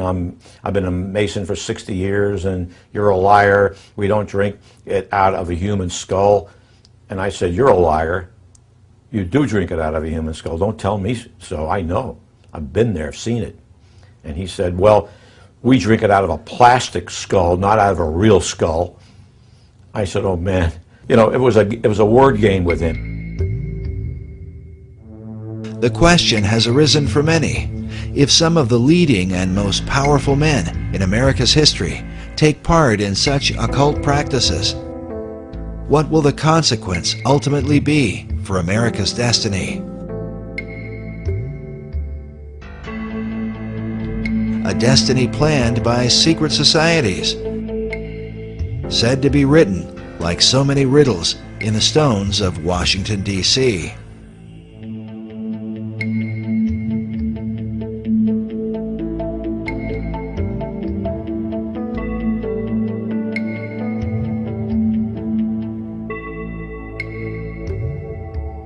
A growing number of Masons reject the suggestion of a Masonic agenda in Washington, D.C.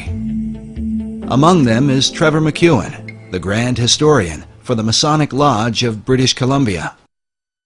If you study architecture, you'll note that architects will occasionally play little in-jokes, where, say, in the frieze work around the top of a building, there'll be medallions, so they're supposed to be old Roman coins. So what they might do is, rather than put a Roman emperor as the face, they'll put their brother-in-law's face there. No one can really see it, but it's there. They'll put their children or their pet dog or across fishing rods because they like to go trout fishing. They'll put little symbols or little ideas hidden in the building just simply because it's their signature work. And they're allowed to do that. No one will really notice. So I'm suggesting that if an architect who happened to be a Freemason stuck a Masonic symbol somewhere, he did that simply as part of his signature, as an expression of his own life, not because some Masonic authority told him to, or because it has any Masonic impact or purpose. Well, they can dodge and move around all they want to. When you talk to a Mason who says, well, those symbols are just kind of fun things, or they're just accidental, they're not Masonic, that's nonsense. They're put there by Masons for Masonic purpose. The Masons write about it. They may say that to you at the church when you're talking to them at their church. They may say it to you in the living room when you're talking to the Mason in the living room. But the Masons write about it. You know, in their magazines, they do articles about them, and you go on the web and go onto the Masonic websites, and they brag about it. They point to it. One such Mason is Michael Bagent, the world-famous author of the book Holy Blood, Holy Grail. Bagent is on the Board of Trustees at Canonbury Tower in London. He is also the editor of the magazine Freemasonry Today, a publication that openly refers to Washington, D.C. as the Masonic City. Yet among the chief debates is the Masonic membership of its two chief designers, Pierre L'Enfant and Thomas Jefferson. What's interesting when you chase down Thomas Jefferson or someone like Pierre L'Enfant is it's like chasing a shadow.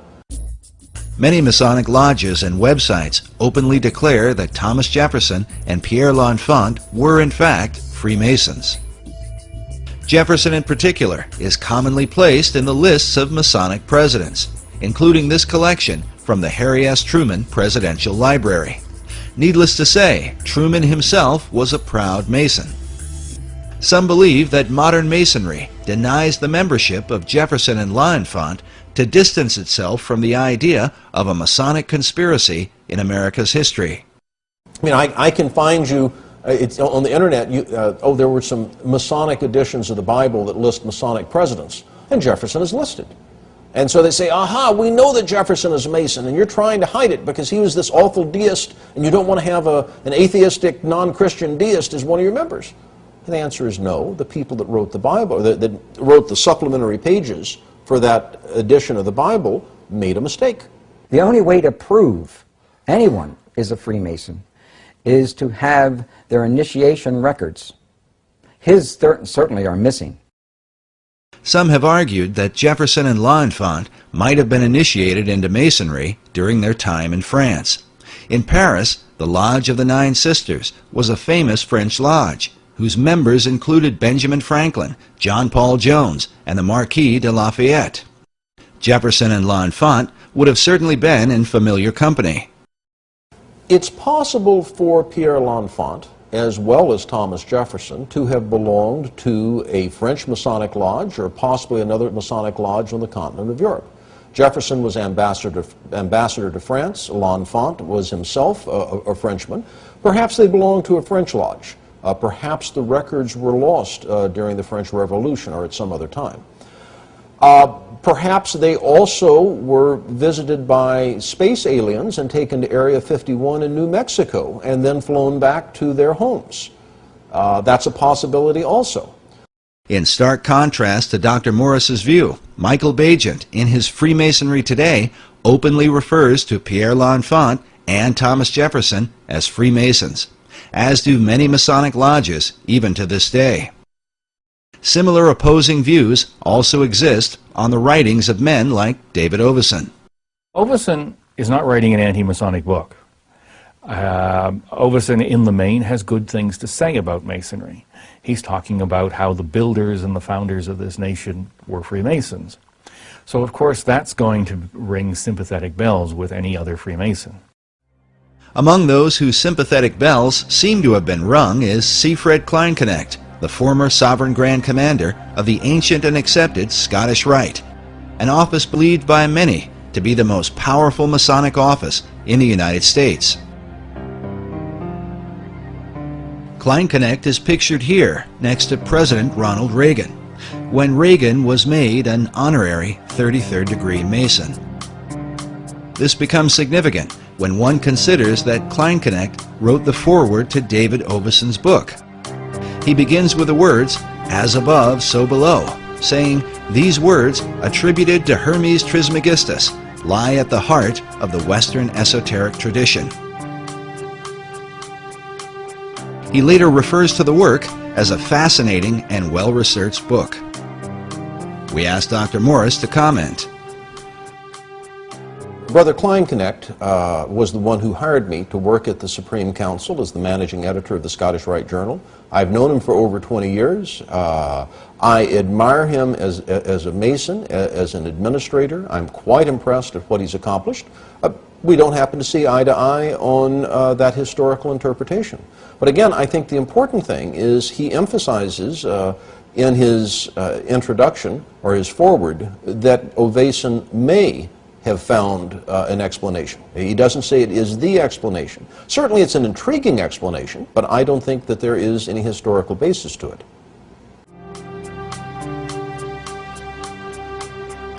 Of David Oveson's research, Siegfried Kleinknecht writes that recent scholarship demonstrates the undeniable influence of Freemasonry exerted on the American system of government. While Kleinknecht is careful in his suggestion, he goes on to relate Oveson's work with that of 19th century Masonic icon Albert Pike. Albert Pike is the father, really the father of American Freemasonry. I don't know of a greater authority on Scottish Rite Masonry than Albert Pike, because he authored it. He's the one who wrote Scottish Rite Masonry, the 32 Degrees. Albert Pike, in his ritual research, suggests that the ceiling of Masonic lodges should be painted with symbolic constellations. In the foreword to Oveson's book, Kleinknecht comments on Pike's suggestion for a ceiling design. He says, "The astonishing thing is that Pike's ceiling design reflects precisely the same mysteries observed by David Oveson in this book." Albert Pike was one of the most prominent 19th century Freemasons. He joined the fraternity, I believe, in 1859, just before the Civil War. He was a scholar of ancient languages, was very familiar with what we would call comparative religion today, and he was given the task by the Supreme Council for the Southern Jurisdiction to rewrite their rituals. And this he did just before the Civil War, and then after the Civil War, he was elected Grand Commander of the Southern Jurisdiction, and he served in that position until his death in, I think, 1891. Pike held the office of Sovereign Grand Commander for the Southern Jurisdiction, which is based in Washington, D.C. This is the same office that would be later held by Siegfried Kleinknecht. Albert Pike's great contribution to the Scottish Rite is his book, Morals and Dogma of the Ancient and Accepted Scottish Rite of Freemasonry. On the title page it reads, "Esoteric Book for Scottish Rite Use Only, to be returned upon withdrawal or death of recipient." It's given to the new Masons after they've gone through a series of stuff. Then they're given a copy of Albert Pike's book. Pike declared that the true definition of Freemasonry is an advance toward the light.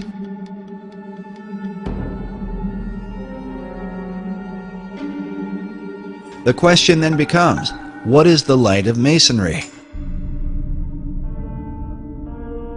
Many believe the answer comes from Pike's own words. In Morals and Dogma, Pike wrote, "Lucifer, strange and mysterious name to give to the spirit of darkness. Is it he who bears the light? Doubt it not." Masons and their critics will likely agree that these words, perhaps more than any other, continue to haunt Pike's memory. A statue of Albert Pike is located at 3rd and D Streets in downtown Washington, D.C. It was erected by Freemasons in 1901 through an act of Congress. Pike is shown with a maiden beneath him, bearing the standard of the Scottish Rite. More than a century after his death, Albert Pike continues as an important and controversial figure in America's capital. Not only does his statue remain, but he is the central focus of one of Washington, D.C.'s most unique buildings, the Masonic House of the Temple, the headquarters for the ancient and accepted Scottish Rite of Freemasonry. The building was designed by 20th century architect John Russell Pope, who modeled it after the mausoleum at Halicarnassus, one of the 7 wonders of the ancient world. Pope himself was not a Freemason, so he relied upon the esoteric knowledge of Elliott Woods, a 32nd degree Mason who was the architect of the United States Capitol at the time. The top of the temple is shaped like a step pyramid that some believe parallels the truncated pyramid on the back of the dollar bill. If you count the courses of masonry on the pyramid, you'll see it has 13 courses of masonry, and that corresponds to the 13 steps on the pyramid that is the roof of the House of the Temple. Not only is the number 13 present in the roof design, but the House of the Temple is said to be 13 blocks north of the White House, leading some to believe that a secret Masonic signature somehow ties Masonry with the seat of power in American government. One of the interesting theories put forward about the layout of Washington, D.C. is that the House of the Temple is exactly 13 blocks north of the White House. And the statement is usually said with a great deal of dread, and I'm sure that if we had a soundtrack accompanying it, there would be deep bass strings playing in the background to emphasize that sense of dread. Now, it turns out that there are some side streets at a halfway marker, and if you count them, and you don't count the streets that are in the circles, well, by golly, you can come up with 13 if you kind of squint your eyes and look at it sideways.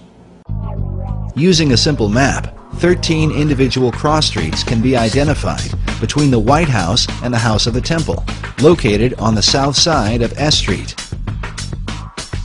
Dr. Morris's contention, however, is that if one counts the 2 streets that cross Scott's Circle, rather than only the street that runs between them, it would not amount to 13 blocks. Yet even prominent publications such as U.S. News and World Report have recognized that the Masonic House of the Temple is about 13 blocks north of the White House. But superstition about 13 seems ingrained in American culture. Even our modern elevators specifically avoid the number. It's said that President Franklin Roosevelt would invite his secretary to dinner to keep from having 13 people at the table, and would avoid going out on the 13th of each month. Yet it would seem that FDR was not so troubled about the appearance of 13 on the Great Seal of the dollar bill. 13 leaves in the olive branches, 13 bars and stripes in the shield, 13 feathers in the tail of the eagle, 13 arrows clutched in its talons, 13 letters in the phrase E pluribus unum on the ribbon, 13 stars in the hexagram above the eagle's head, the 13 levels to the pyramid, and 13 letters in the phrase Annuit Coeptus, said to mean God has prospered. When French architect Pierre L'Enfant laid out the design for Washington, D.C., David Oveson tells us he planned for 13 approximate straight lines of avenues for the city. But what does 13 mean in the occult? First, let us consider how those who are involved with mysticism look at numbers. William Wynne Westcott, a well-known Freemason and one of the co-founders of the Hermetic Order of the Golden Dawn, explains that the followers of Pythagoras referred every object, planet, man, idea, and essence to some number or other. The numerals of Pythagoras were hieroglyphic symbols, by means whereof he explained all ideas concerning the nature of things. He goes on to say that all systems of religious mysticism are based on numerals. Some believe the phobia about 13 comes from the Last Supper, where supposedly Judas Iscariot was the 13th person to arrive and then later betray Christ. Kabbalists say 13 represents man's ability to go beyond the zodiac, to ascend above the stars of heaven. With this in mind, consider this phrase inside the Library of Congress: "Too low they build, who build beneath the stars." For Kabbalists, the number 13 is not unlucky, but refers to their concept of God. The word Shekinah represents the manifestation of God's glory. It is taught that the Shekinah glory of God shone in Solomon's temple when it was first dedicated. This picture shows a group of Freemasons reenacting this dedication ceremony. But in the Library of Congress, we are faced with an interesting puzzle, as we find these words painted on the wall: "The true Shekinah is man." But what could all this have to do with the number 13? Biblical scholar E.W. Bullinger writes that as to the significance of 13, all are aware that it has come down to us as a number of ill omen. Many superstitions cluster around it. Unfortunately, those who go backwards to find a reason seldom go back far enough. We must go back to the first occurrence of the number 13 in order to discover the key to its significance. It occurs first in Genesis 14:4, where we read that 12 years they served Chedorlaomer, and the 13th year they rebelled. Hence it stands in connection with rebellion, apostasy, and revolution. It was when America was made up of 13 colonies that its rebellion against England occurred. Was this just a coincidence, or the intentional working of the Freemasons who launched the Boston Tea Party? An event commemorated here on the ceiling of the Capitol building. Nearby is an illustration which had originally been designed by Benjamin Franklin. Franklin himself was a master mason and the head of several lodges in America and Europe. In his proposal for the Great Seal of the United States, Franklin coined the phrase, "Rebellion to tyrants is obedience to God." In this illustration, Franklin chose to represent the early colonies in the form of a serpent, divided into 13 sections, with the words, "Join or die," in the midst.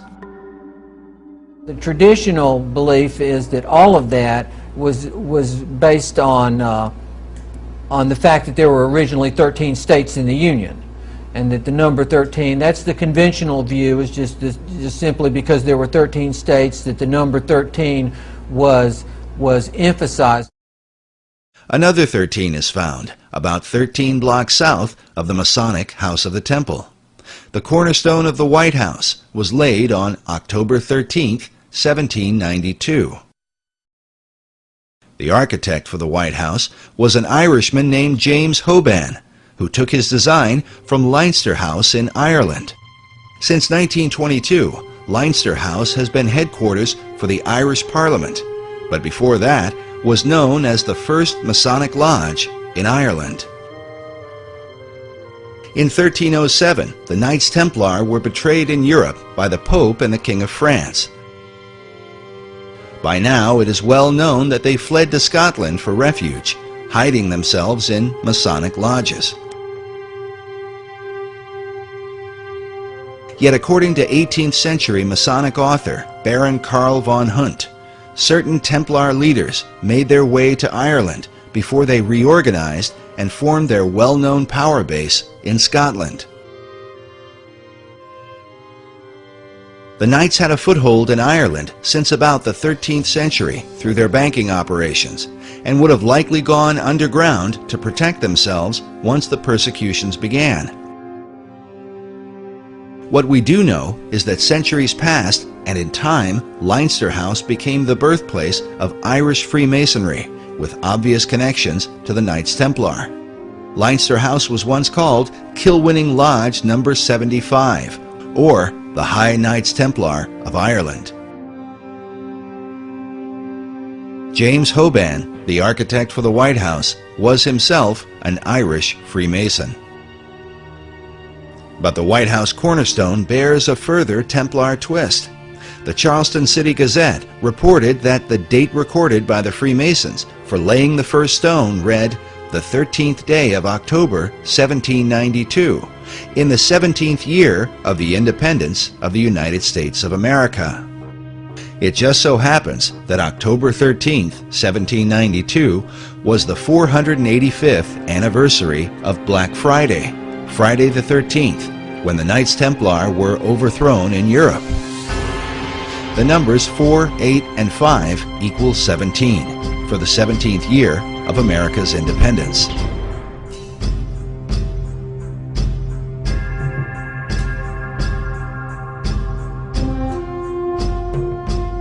Meanwhile, the day before, on October 12th of 1792, was the first celebration of Columbus Day in America, and supposedly commemorates how Christopher Columbus sailed for 33 days before he made his first landfall in the New World.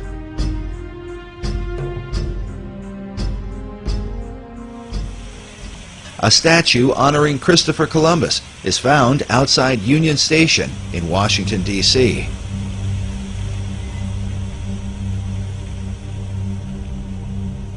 The Columbus Monument declares that it was the faith and courage of Christopher Columbus that gave to mankind a new world. Yet for years, researchers have wondered why American historians have given such credit to Columbus when there were others who had reached the New World earlier. Columbus in 1492 only got as far as the Caribbean islands. Even the sealing of the state capitol acknowledges the coming of the Vikings. Historians argue that Leif Erikson made it to the New World some 500 years before Columbus. You do have history. You just don't recognize it. Or could it be that the recognition is intended to represent something else? After all, when Columbus sailed the ocean blue, he did so with sails bearing a red cross on a white background, the symbol of the Knights Templar. These same ships are found painted on the interior ceiling of the U.S. Capitol. When they were arrested, the Templars were accused of devil worship, a charge that has been a point of controversy to this day. Many hundreds of knights were captured, they were tortured, and that makes a lot of their confessions rather suspect. However, I think the old saying is where there's smoke, there's fire. And it is interesting that in England, the Templar Knights were not tortured. They were interrogated, but they weren't tortured because that was against the law in England. And some things do emerge. One is that they do seem to have been required as part of their ordeal, their initiatic ordeal, if you will, to trample on the cross and spit on the cross. Also, they were alleged to have worshipped this god Baphomet, and which is either described as a three-headed deity, or as a skull, or as a goat-headed being. And those things, I think, were probably true. While mysteries abound concerning the relationship of the Templars to Masonry, the connection was clearly made by Albert Pike. In front of the Masonic House of the Temple are two 17-ton sphinxes, cut from single blocks of stone. One representing wisdom, with its eyes half closed, as if in contemplation, while the other represents power, with its eyes wide open. These two chief elements are said to represent Plato's ideal balance for the perfected man. The man who has wisdom and the man who has power. To the Scottish Rite, Albert Pike seems to represent such a man, as he is a central focus of the temple itself.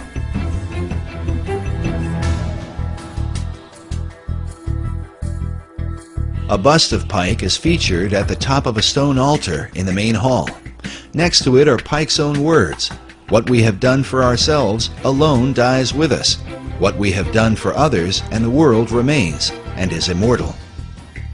But exactly what immortal works Pike did for others and the world remains an issue of constant debate among critics of Masonry. Albert Pike is a favorite whipping boy of conspiracists. Like the Templars who came before him, Pike's real beliefs are often questioned, and with him, the beliefs of Masonry. Albert Pike was a Luciferian. Literally, Luciferianism is the core, the center core of Freemasonry. Pike's body is buried inside the temple itself, with this stained glass memoriam, next to a bust of his likeness. And they revered him so much that they actually dug him up and buried him in a wall underground. And you go to the house of the temple and there's an actual room dedicated to Albert Pike. The Albert Pike room is located in the lower level and is filled with Pike's many books, a number of portraits and photographs, the pipes, memorabilia, and even the death mask of the man thought by many to be America's most important and notorious Freemason. In his lifetime, Pike would have seen the completion of the U.S. Capitol and the Washington Monument.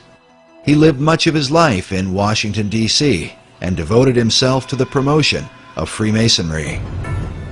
Indeed, some have argued that Pike's controversial form of Masonry was the result of a radical struggle that occurred during the years just after the American Revolution.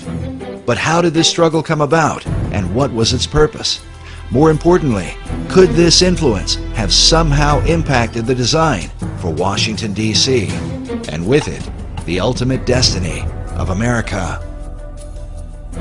The answer to these questions may be found by examining a group that today has much to do with Washington, D.C., one that is thought by some to be the most mysterious and dangerous secret society in the world.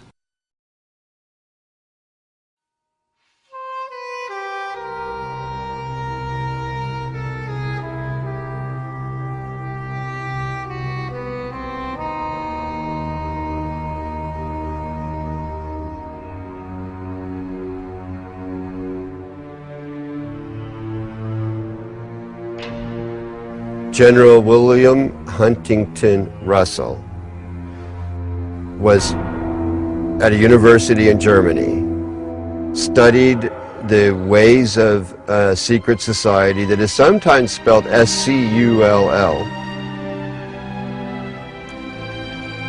asked permission to transfer it to North America, and he did. And that is the beginning of Skull and Bones. Some 50 years earlier, during the time of the American Revolution, Germany had been the home of a secret order that many claim would be responsible for all the wars and conspiracies of the next 200 years.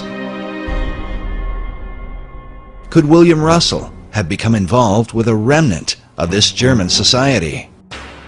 He also is on record observing that American Freemasonry and Rosicrucianism had drifted from their European origins and roots. And as a drift, they were losing sight of the secrets or of, you know, the mandate, the purpose, and the protocols of their existence. So he formed Skull and Bones to reconcile these arcane orders with the mainstream European movement. During this era, the mainstream European movement, especially among secret societies, was on fire with a concept of revolution, which involved overturning old systems of government, monarchies, and the influence of organized religion in particular. In the birth of this revolutionary philosophy, Germany played a key role. In his book, Fire in the Minds of Men, James H. Billington, the Librarian of Congress, writes that the revolutionary ideology of the 18th and 19th centuries was shaped not so much by the rationalism of the French Enlightenment, as is generally believed, but by the occultism and pro-romanticism of Germany. He goes on to say that this ideology continued through the reign of men like Joseph Stalin and Adolf Hitler. Billington writes of what he calls the Pythagorean passion of the early revolutionaries, a fascination with the ancient Greek philosopher Pythagoras. According to tradition, Pythagoras was driven from Greece to southern Italy, where he allegedly founded a religious and philosophical brotherhood to transform society. Pythagorean philosophy dominated the signs and symbols revolutionaries used to define their movement. Billington writes that occultists became politicians and made special use of the two most important Pythagorean geometric symbols, the circle and the triangle, in dramatizing their challenge to establish power. In Germany, the leading revolutionary was a Bavarian law professor named Adam Weishaupt, who founded a secret society called the Illuminati. Billington writes that Weishaupt's final blueprint for politicized Illuminism, written during the first year of the French Revolution, was entitled Pythagoras. Pythagorean geometry plays an important role in the design for Washington, D.C. The entire layout of the city is based around Federal Triangle, a right triangle which represents the Pythagorean theorem. Could this have been the influence of Adam Weishaupt and the revolutionary faith of the Illuminati?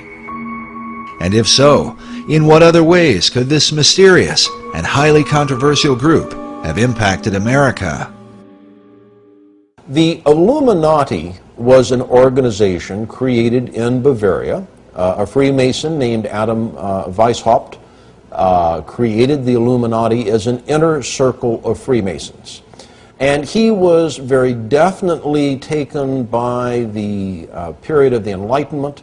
He saw liberal democracy and liberal government, not liberal in the sense that we use it today in political talk, but liberal in the sense of giving rights and freedoms to the citizen, as an important way to improve the world. And his plan was to create this inner circle of Masons called the Illuminati, that means the enlightened ones, and that this inner circle of Freemasons would then spread out among Masonic lodges, and then the Masons in turn would see to it that their members were put in prominent positions in government, and that then the Illuminati's influence would enable the liberal democratic principles of the Enlightenment to be spread throughout the world. It had three ideals: separation of church and state, controls on the power of the state, and the emancipation of women. Three planks in their platform, if you will. Now, one could say that the Bavarian Illuminati won, because that, in effect, defines Western society. Because the Illuminati plan to change the world in many ways came to pass, some believe the order functioned through the revolutionary movements of the 18th, 19th, and 20th centuries. The cry for revolution around the world seems to have impacted all the countries of Europe and spread beyond to Russia, China, North Korea, and Cuba. But most controversial is the society's influence in America, something hinted at in the very date in which the Illuminati in Germany was founded. I think they were supposedly formed in 1776, the same year of the Declaration of Independence. And the Illuminati was established as an organization, you know. He says, no longer are we going to take the orders of the monarchs in 1776. Now that's a pretty important date, isn't it? Now, you made reference to 1776 and the Illuminati. Can you draw a line and I do associate the two because the language was so symbolic. It's too direct and too precise not to know that these people who envisioned such a new world were actually combined in the underground secret societies of Europe. Fire was an important symbol to the revolutionaries, who were determined to destroy the old world in preparation for the new. As one of them declared, with a match, one does not lift up the world, one burns it. Weissaup's Bavarian Illuminati sparked the flame of the revolutionary faith, but some researchers believe that at some point their flame was put out. They lasted about 10 years. Now, what lasted for centuries after them was the rumor and reputation that there is a secret inner circle of Freemasons that are plotting to take over the world.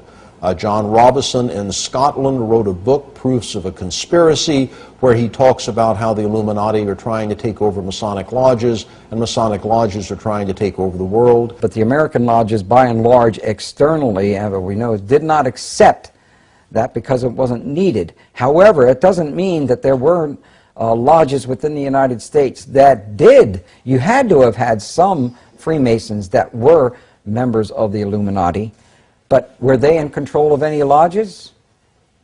Don't think so, because it would be against the law. In the lower levels, they could talk all they wanted about it, but to get together as a group, as a function, as Freemasons, they couldn't.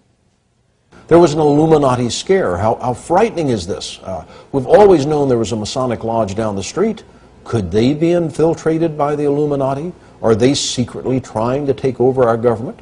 All of this is foolishness. The Illuminati went out of business after about 10 years. They never spread beyond, much beyond Bavaria, certainly never to the United States.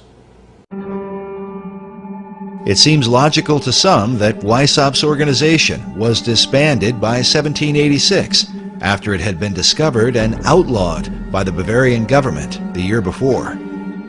But others point to a letter written by George Washington on October 24, 1798, 12 years after the Illuminati had supposedly ceased to function. Writing to the Reverend G.W. Schneider, Washington acknowledged the presence of Illuminati doctrines at work in America. The Reverend Schneider had sent Washington a copy of the book, Proofs of a Conspiracy Against All the Religions and Governments of Europe, by Professor John Robison, saying that his book gives a full account of a society of Freemasons that distinguishes itself by the name of Illuminati, whose plan is to overturn all government and all religion. When Washington responded, he said, "It was not my intention to doubt that the doctrines of the Illuminati and the principles of Jacobinism had not spread in the United States. On the contrary, no one is more truly satisfied of this fact than I am." We asked Dr. Morris to comment on the letter, but he told us he was unaware of it. The letter itself may be found among the George Washington papers at the Library of Congress. In this letter, Washington associates the Illuminati with the Jacobins, the radical French group that launched the French Revolution. Many writers and historians over the last 2 centuries have concluded that the power behind the Jacobins was in fact the Illuminati. It is well documented that some of the Jacobins came to America and here tried to stir up a second American Revolution through groups known as the Democratic Clubs. The Jacobins, who by this time had overthrown King Louis, sent their ambassador, Edmond Genet, to America to build support for the French Revolution. American leaders like Washington wanted to keep the country neutral, but Genet was determined to bring her into the fray, even if it meant overthrowing the new American government. In a letter from John Adams to Thomas Jefferson, Adams wrote, "You certainly never felt the terrorism excited by Genet in 1793, when 10,000 people in the streets of Philadelphia, day after day, threatened to drag Washington out of his house and effect a revolution in the government, or compel it to declare war in favor of the French Revolution. Many researchers believe the French Revolution is the key to understanding the presence of the Illuminati in America. Because the revolution in France had been so reckless and bloody, most of America's leaders were appalled by it, except for one, Thomas Jefferson. Jefferson spent 5 years as the American minister to France and was an ardent supporter of the French Revolution during the planning stages. He even allowed his residence to be used as a meeting place for the rebels, who were led by the Marquis de Lafayette. When Jefferson heard about the bloodshed in France during the Reign of Terror, he said that rather than see the revolution fail, I would have seen half the earth desolated. Were there but an Adam and Eve left in every country, left free, it would be better than as it now is. Jefferson predicted that the ball of liberty would roll around the globe. The hand rolling this ball would be, undoubtedly, the clenched fist of revolution. For many researchers, the presence of the all-seeing eye floating above an unfinished pyramid stands as clearest proof of the Illuminati at work in America. Is the Illuminati to be defined as Freemasons and Rosicrucians and other secret society members? If that's the case, then yes, I believe the symbol on the dollar bill, the truncated pyramid, is directly related to the Illuminati. Dr. James Billington, the Librarian of Congress, is pictured here beside First Lady Laura Bush. His relationship with President Bush is unknown, but we are given cause to wonder at it. According to Dr. Billington, it was the Bavarian Illuminati that put the fire in the minds of men and compelled them toward a global revolution to change the world. Is it possible that this philosophy is at work in America today? By our efforts, we have lit a fire as well. A fire in the minds of men. It warms those who feel its power. It burns those who fight its progress. And one day, this untamed fire of freedom will reach the darkest corners of our world. Could President Bush have been implying what it seems? Is America currently being driven by the same revolutionary fire that inspired the Bavarian Illuminati?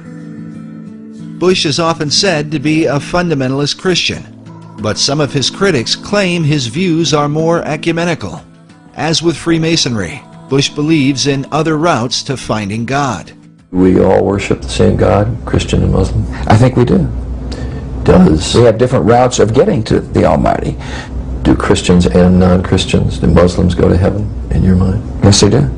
We have different routes of getting there.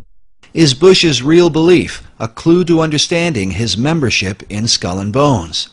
And is Skull and Bones, the elite secret society, somehow related to a modern form of the Illuminati? The Illuminati was a secret society. It existed in Europe, started in 1776. It infiltrated the upper echelons of Masonry, and that is how it has managed to exist since that time.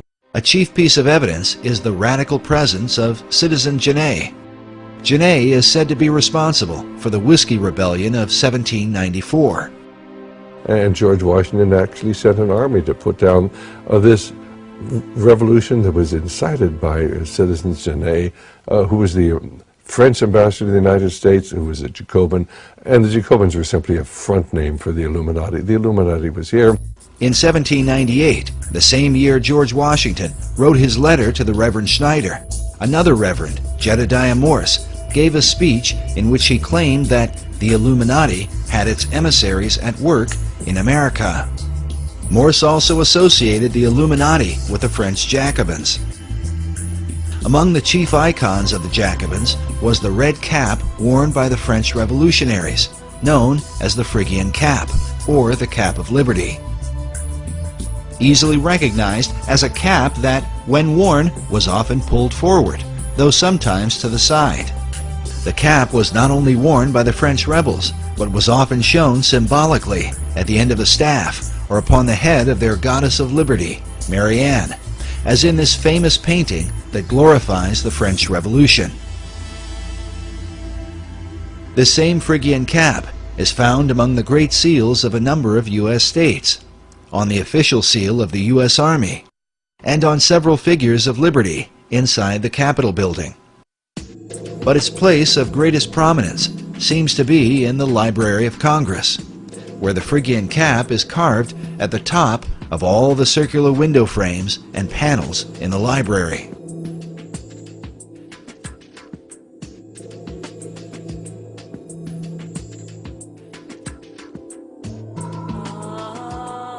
The Phrygian cap dates back to ancient Rome and was said to be worn by slaves who had obtained their freedom, and as such became a symbol of liberty. The chief god worshipped at that time was Mithras, who is seen in many images and sculptures wearing this headpiece. Like the gods Baal and the Egyptian Horus, Mithras was a dying god who was later resurrected.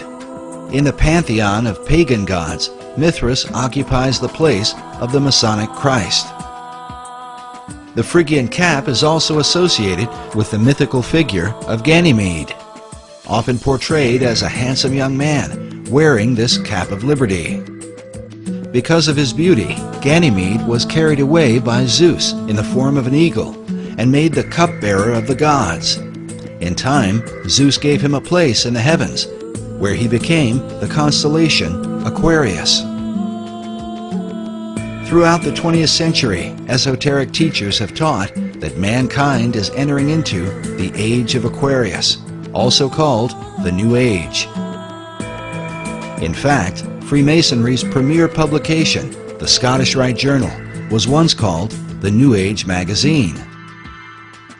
The Phrygian caps are also seen in this image of the ancient Magi, who followed the star at the birth of Christ. Freemasonry teaches that this is where the Eastern Star gets its name. The use of that is actually deceptive, because if you think about it, the three wise men were in the east. They were probably Persian. They were looking west and saw the star in Bethlehem. So what that passage means is we have seen his star while we were in the east and looking west. That only makes sense geographically. Nevertheless, esoterics have long believed that the star looked upon by the Magi was in fact Sirius, the blazing star that brings light from the east. It is about a much more ancient connection to the Magi, to, we three kings of Orient are, bearing gifts who traveled so far. Those Magi are Zoroastrian.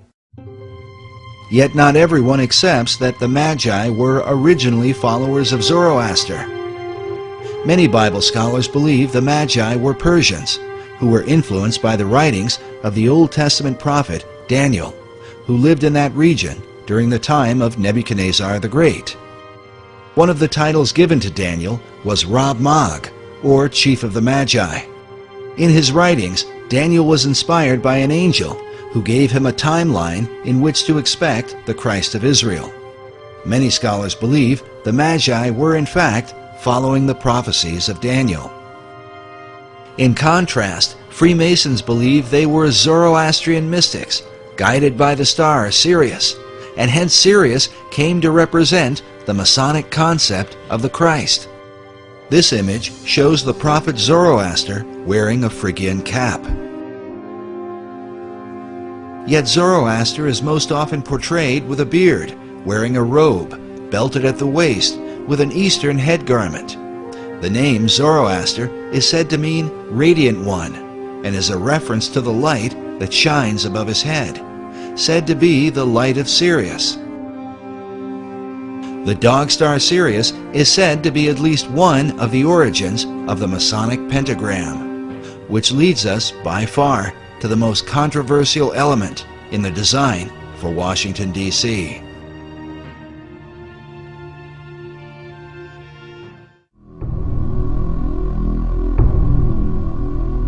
Oh.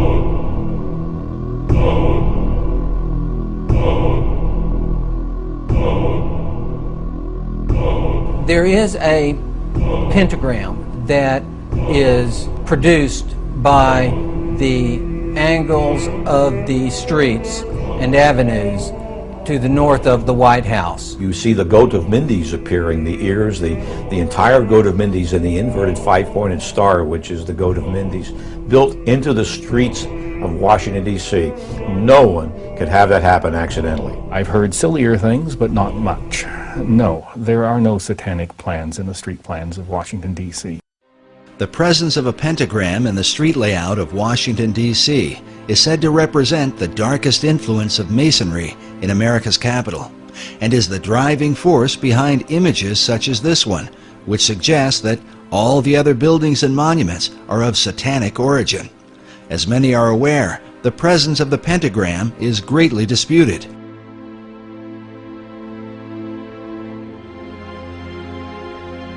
During the Middle Ages, the pentagram was a symbol of good luck and protection when used by those who practice magic. And one of the things they came upon was the idea that if there were such things as demons and spirits, then they should be able to summon them, either just to observe them to prove that they existed, or to control them to whatever purpose they might want to.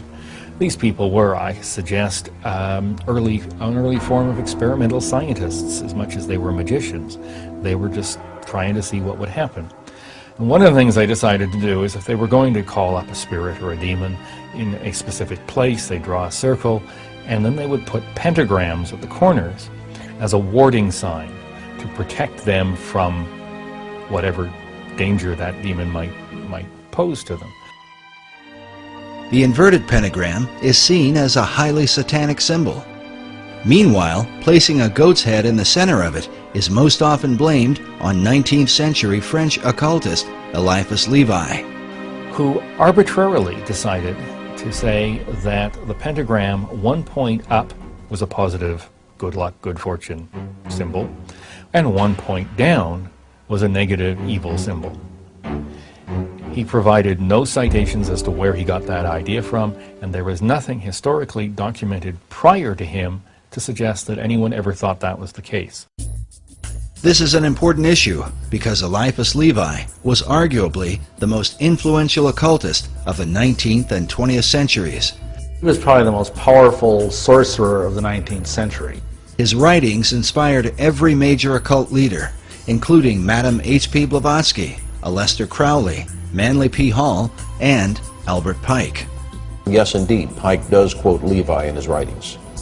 Levi's concept of the pentagram was most likely the influence of the 15th century German alchemist Heinrich Cornelius Agrippa. Agrippa is a well-known figure in occult circles and is even mentioned in Mary Shelley's Frankenstein, as well as J.K. Rowling's Harry Potter and the Sorcerer's Stone. Agrippa published his books on occult philosophy around 1509. Today, his collection is called the Foundation Book of Western Occultism. In this book, he features an inverted pentagram and calls it the Pentagram of Pythagoras. According to Pythagoras, the inverted pentagram symbolized the 5 chambers of Tartarus, one of the Greek words for hell. But the Pythagoreans believed descending into this underworld led one to a path of higher wisdom, hence the symbolism of Dante's Inferno, in which Dante descends into hell so that he can later enter into paradise. The Pythagoreans also believed that from this 5-chambered Tartarus came the world's demon, or evil spirit. The German-based Illuminati, with their Pythagorean passion, would have certainly been familiar with this belief, as would the rest of the revolutionary occultists in France, who could very well have influenced Pierre L'Enfant and Thomas Jefferson. First, we must address the main issue, raised by every researcher. Is there really a pentagram in the street layout of the city? One segment of the pentagram is missing. I started to look carefully at the maps and draw my lines, and then I find out that, hey, it's not a real five-pointed star. It doesn't have legs. And you can draw a pentagram over some of the major streets, but the streets don't actually connect to form a pentagram. There's absolutely no doubt that a partial pentagram appears in the street designs of Washington. You can look at a satellite photo of Washington, D.C. and see the pentagram. It seems to be symmetric around 16th Street, which is the street that runs into the White House.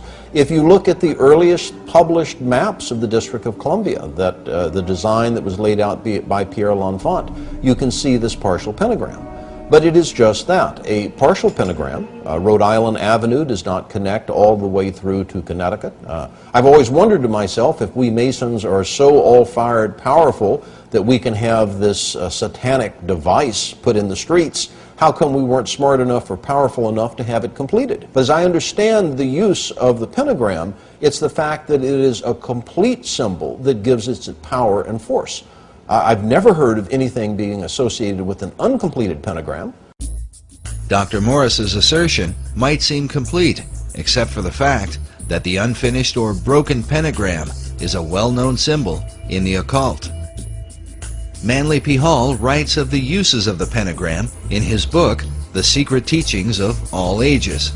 He says, the pentagram is used extensively in black magic. The star may be broken at one point by not permitting the converging lines to touch. It may be inverted by having 1 point down and 2 up. When used in black magic, the pentagram is called the sign of the cloven hoof, or the footprint of the devil. Of course, Hall wrote these things in the early part of the 20th century. But is there a record of a partial pentagram found during the Revolutionary era? The answer is yes. In fact, it is a record that shows up during the same time that the street design for Washington, D.C. was being laid out by Pierre L'Enfant, and is mentioned in the play Faust by Johann Wolfgang von Goethe. Goethe published the first edition of Faust in 1790, in which he mentions a partial pentagram in the dialogue between Faust and Mephistopheles, the devil whom he has conjured. Mephistopheles says, "Let me go up. I cannot go away. A little hindrance bids me stay." To which Faust replies, "The pentagram? That's in your way? You son of hell, explain to me, if that stays you, how came you in today?" To which Mephistopheles says, "Observe it closely. It is not well made. One angle on the outer side of it is just a little open, as you see." While Goethe published his first edition of Faust in 1790, it was between 1791 and 1792 that Pierre L'Enfant drew up the initial street design for Washington, D.C. This might all be seen as a mere coincidence, if not for the fact that Johann Wolfgang von Goethe was not only a master mason, but also a famous member of the Bavarian Illuminati.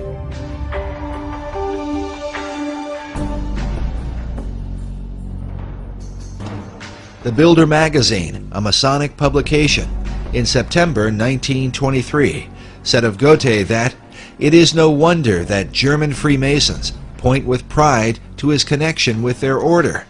After he became a member in 1780, he accomplished no great work which did not ring in Masonic accord. He completed nothing which did not lead back to a Masonic origin. Meanwhile, Masonic author Michael Bagent writes that Goethe not only depicted a Faust figure, he was himself a Faust figure, an adjunct of his own personal Hermetic quest. But could Goethe's ideas of Hermetic philosophy have influenced the design for Washington, D.C.? And how might an unfinished pentagram reflect the Hermetic principle of as above, so below? Which brings us to what may be the most logical explanation for the unfinished pentagram in Washington, D.C., and one that seems to fit perfectly with the rest of the design for the city, a city which David Oveson calls a city of the stars. I have seen it suggested that the unfinished nature of the pentagram in Washington, D.C. bears a resemblance to the unfinished pentagram design that is seen in the motion of Venus. Of course, Venus has a lot of retrograde motion because it is between us and the Sun. And in relation to the other stars, Venus, of course, moves around a lot, but it in effect draws against the backdrop a nearly complete pentagram. The cycles of Venus rotating around the Sun happen over an 8-year period, during which Venus hits 5 points in the heavens, which form the outline of a pentagram. The female aspect of Venus is the celestial Virgin, which David Oveson argues was the chief inspiration for aligning Washington, D.C. with the stars. It would support his theory that there was an intentional astronomical relationship in the layout of the city. In fact, Oveson mentions this motion of Venus, relating it to the 5-petaled flower, many of which appear throughout Washington, D.C., which represent the path of Venus as shown in this drawing from a well-known book on astronomy from the 18th century. Now, what about the broken pentagram? Most astrologers plot the 8-year course of Venus in relation to the zodiac, and their diagrams look like this. But according to Theosophic author David Pratt, this is not entirely correct. He says that while Venus produces a 5-pointed star, or pentagram, there is a slight irregularity.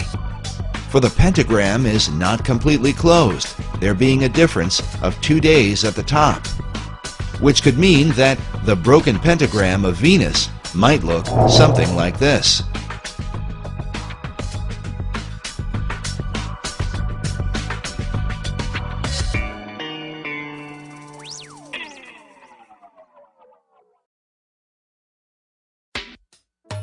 But which conclusion seems most plausible?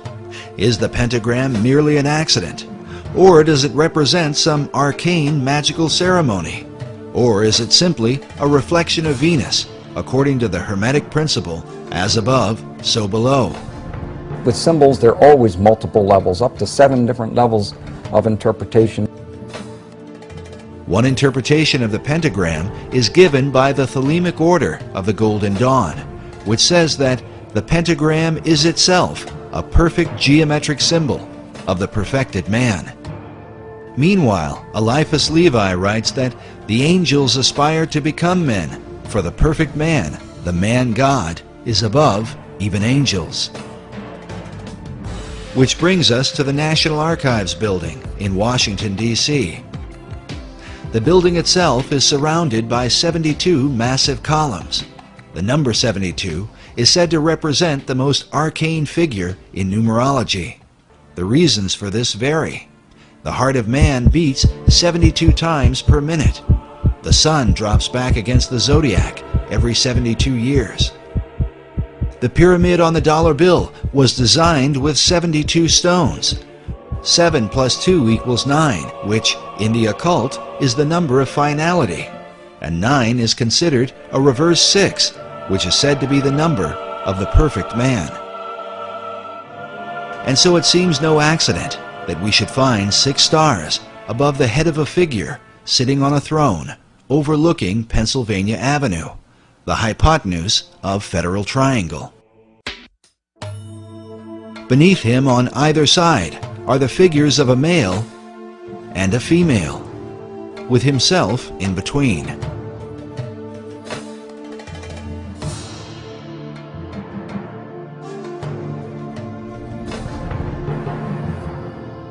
Manly Hall wrote about America's assignment with destiny, while FDR spoke of her rendezvous with destiny. Is it any wonder, then, that according to the National Archives, the figure on a throne overlooking Pennsylvania Avenue is named Destiny? Could this be a picture of the Masonic Christ? And how might he differ from the Christ of the Bible? But even now, the face of Christ is changing in the world. In New York, at the Cathedral Church of St. John the Divine, we find a mysterious image hovering above the altar, where a traditional crucifix would be. There are no nails in his hands and no crown of thorns upon his head. Instead, we find a robed figure, belted at the waist, with a Zoroastrian-looking cap upon his head, rays of light shining behind him.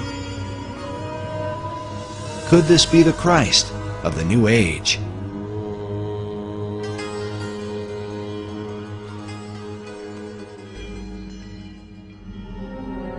But even now, there are those who believe such a figure is about to take his place on the world stage.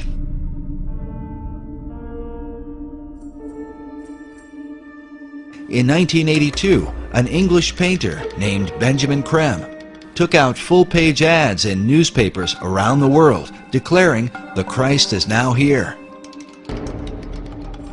For more than 20 years now, Creme has traveled the world telling all nations that the Christ, whom he calls Maitreya, is about to appear. Maitreya is standing by, ready to come into the world at any moment. We caught up with Mr. Creme in August of 2006, as he had just come from speaking to an independent group at the United Nations. He had this to say to America. It's the duty of the American people to respond to Maitreya and to accept their destiny. It was on May 14th, 1982, that Creme held a press conference to announce that the Christ, Maitreya, was ready to emerge. May 14th was also the date of the rebirth of the nation of Israel in 1948. With all the bloodshed and conflict happening in the Middle East, we asked Creme what he thought it might take to bring peace to the region. I've always said it will take Maitreya to solve it. Prophecy teachers warn that the current roadmap to peace, followed by President Bush, is really a roadmap to Armageddon. Meanwhile, Creme says the solution is the universal Christ, which he claims is awaited by all religions. 2,600 years ago, Gautama Buddha made a prophecy. It's in one of the sutras. That at this time would come into the world another great teacher, a Buddha like himself, by name Maitreya, who by dint of his extraordinary spiritual stature would galvanize and inspire humanity to create a brilliant golden civilization based, as he put it, on righteousness and truth. Maitreya is the name of Maitreya Buddha. All the religions are awaiting him. The Muslims are awaiting a teacher they call, or a prophet they call the Imam Mahdi. The Hindus are awaiting the return of Krishna or Kalki Avatar. Buddhists are awaiting Maitreya Buddha. He is in fact the world teacher for this age, the age of Aquarius, which is beginning now. But how have Creme's teachings been received by Christians who are awaiting the return of Jesus Christ? Jesus Christ teaches very clearly, he said, I'm the way, the truth, and life. No one comes to the Father but through me. If we want to try to bring everything together and say, hey, we all worship the same God, well, then we're going to find ourselves offending the one true God. Many of them believe that what I'm talking about is what they call the Antichrist. Some even think I'm the Antichrist. Many of them think, if I'm not the Antichrist, I'm the leg man for the Antichrist. Creme is very significant to the New Age movement because he's kind of like the John the Baptist of the New Age movement. He even as John the Baptist was the voice crying in the wilderness that the Messiah had come, at Jesus' first coming. Creme believes that he's the one who's heralding his second coming. However, it's a New Age Christ. It's not the Jesus Christ of the Bible. And he comes in a way that the New Age Christ or the Antichrist is portrayed to come, not the way Jesus Christ is coming. You don't know what the Antichrist is. The Antichrist is not a man. It's an energy. It's an energy, destructive energy, deliberately released to break down the old order. It's in Revelations of St. John, if you know. The beast 666, the number of a man, is the Antichrist, Nero. the Emperor Nero. It was released through the Emperor Nero to bring about the dissolution of the Roman dispensation to prepare the way for Christendom. Oddly enough, Krem's teaching is very similar to a doctrine taught in the Christian community called preterism. Preterism comes from a Latin word that means past. In a nutshell, preterism teaches that the prophecies from the book of Revelation were fulfilled by 70 AD, a teaching many Christians reject. It's really a recipe for apostasy to set up the church for the Antichrist. While many prophecy teachers warn that the coming of an Antichrist is imminent, Benjamin Krem strongly disagrees. It has been, it has gone, it's done its destructive work and made possible for the Christ himself to return to the world. Could Benjamin Krem be right? Were all the prophecies concerning the Antichrist fulfilled in the past? And does the world now stand ready to receive the Masonic Christ of the new Aquarian age? And what can this mean for America? Even now, some believe that America's true destiny is to establish the kingdom of God on earth. Could they be right? Is this the key to understanding the secret architecture of Washington, D.C.?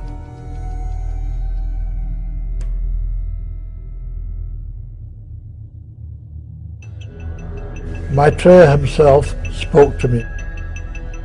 He said, I myself am coming, sooner than anyone thinks possible. And he will face humanity with a choice. Create justice in the world and build the most brilliant civilization this earth has ever seen. Or perish utterly. That's the choice.